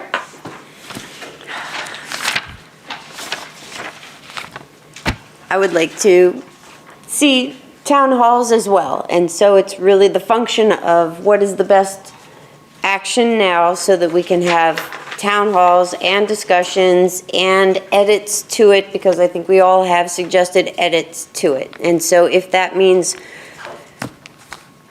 moving the ordinance, moving the bill, introducing the bill, then I would do that. But she said it's not right. You can't introduce it. What we would, preferably what we would like to do is to have the bill stay in committee and have the resolution move out of committee.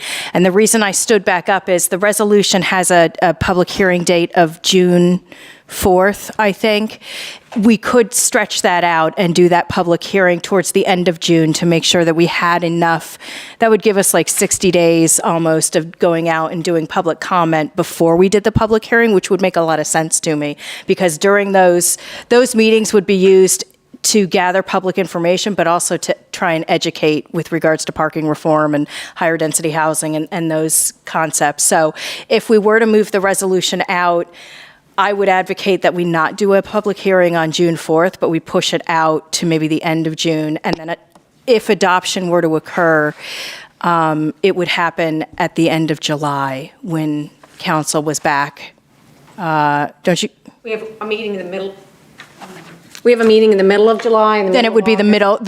So the soonest, if everything were to go, I don't know, I don't even know what Hoyle looks like in this instance. But the soonest I think we could have it in front of city council for a formal decision would be that July meeting. No, and then it has to sit, so it wouldn't be considered until the end of August. Oh, okay. That's why I was trying to get it introduced, so that it's. Well,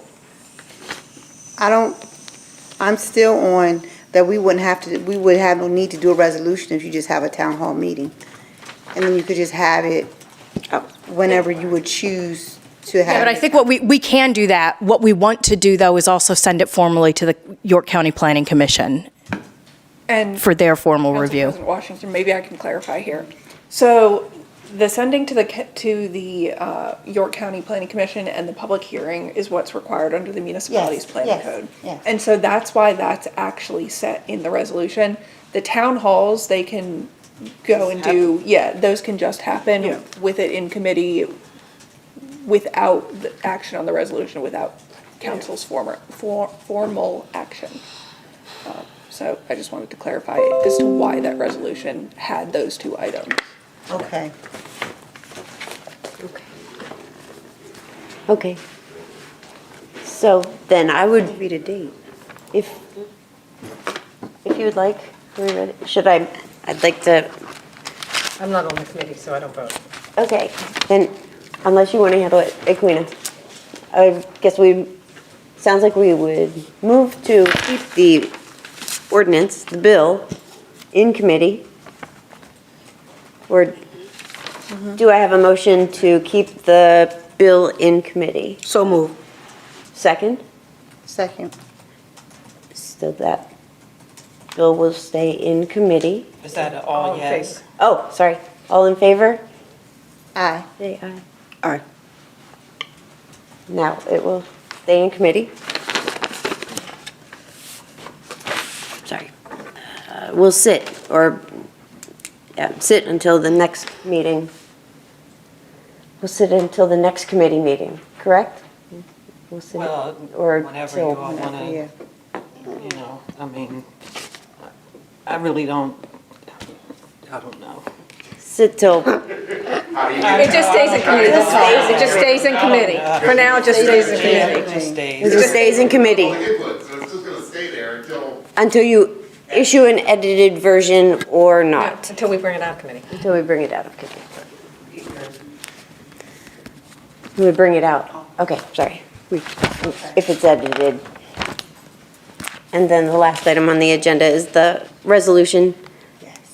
Do we have a number? Do we need to give it a number, or we do that? No, it's No, still, just read. I think this has been discussed pretty much with the Yep. last item. We kind of combine. So, the resolution, introducing the resolution to move, where'd it go?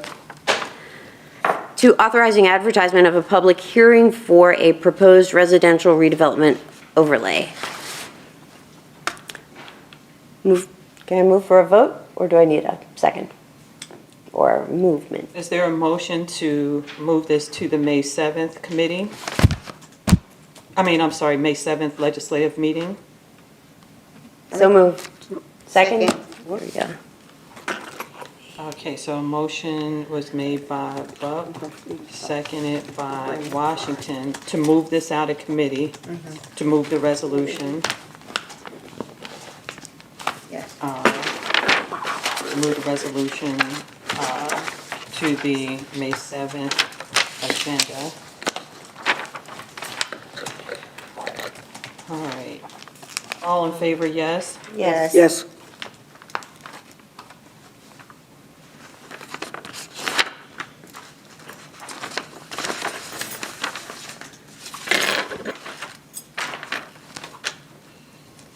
That's your turn. All right. Thank you, everyone. Do we have any council comments this evening? Thank you all for being so patient. It's almost 10 o'clock right now. It's close to it, but thanks for being patient and really being open to the discussion because it's needed. Thank you. Appreciate you. Is there any other council comment? I just say, I guess we lost Franklin sometimes. Zoning meetings, we used to There will be occasions we went to 10 or 11 o'clock, so this feels short. I mean, I'm sorry, it doesn't, but thank you very much for your participation. That's all I got. Thank you. Do we have any administration comment? I guess not. Go on. Our next committee meeting is scheduled for May 29th, 2024, 6 p.m. in council chambers. This meeting is adjourned. Thank you again, everyone, and have a wonderful evening. Thank you.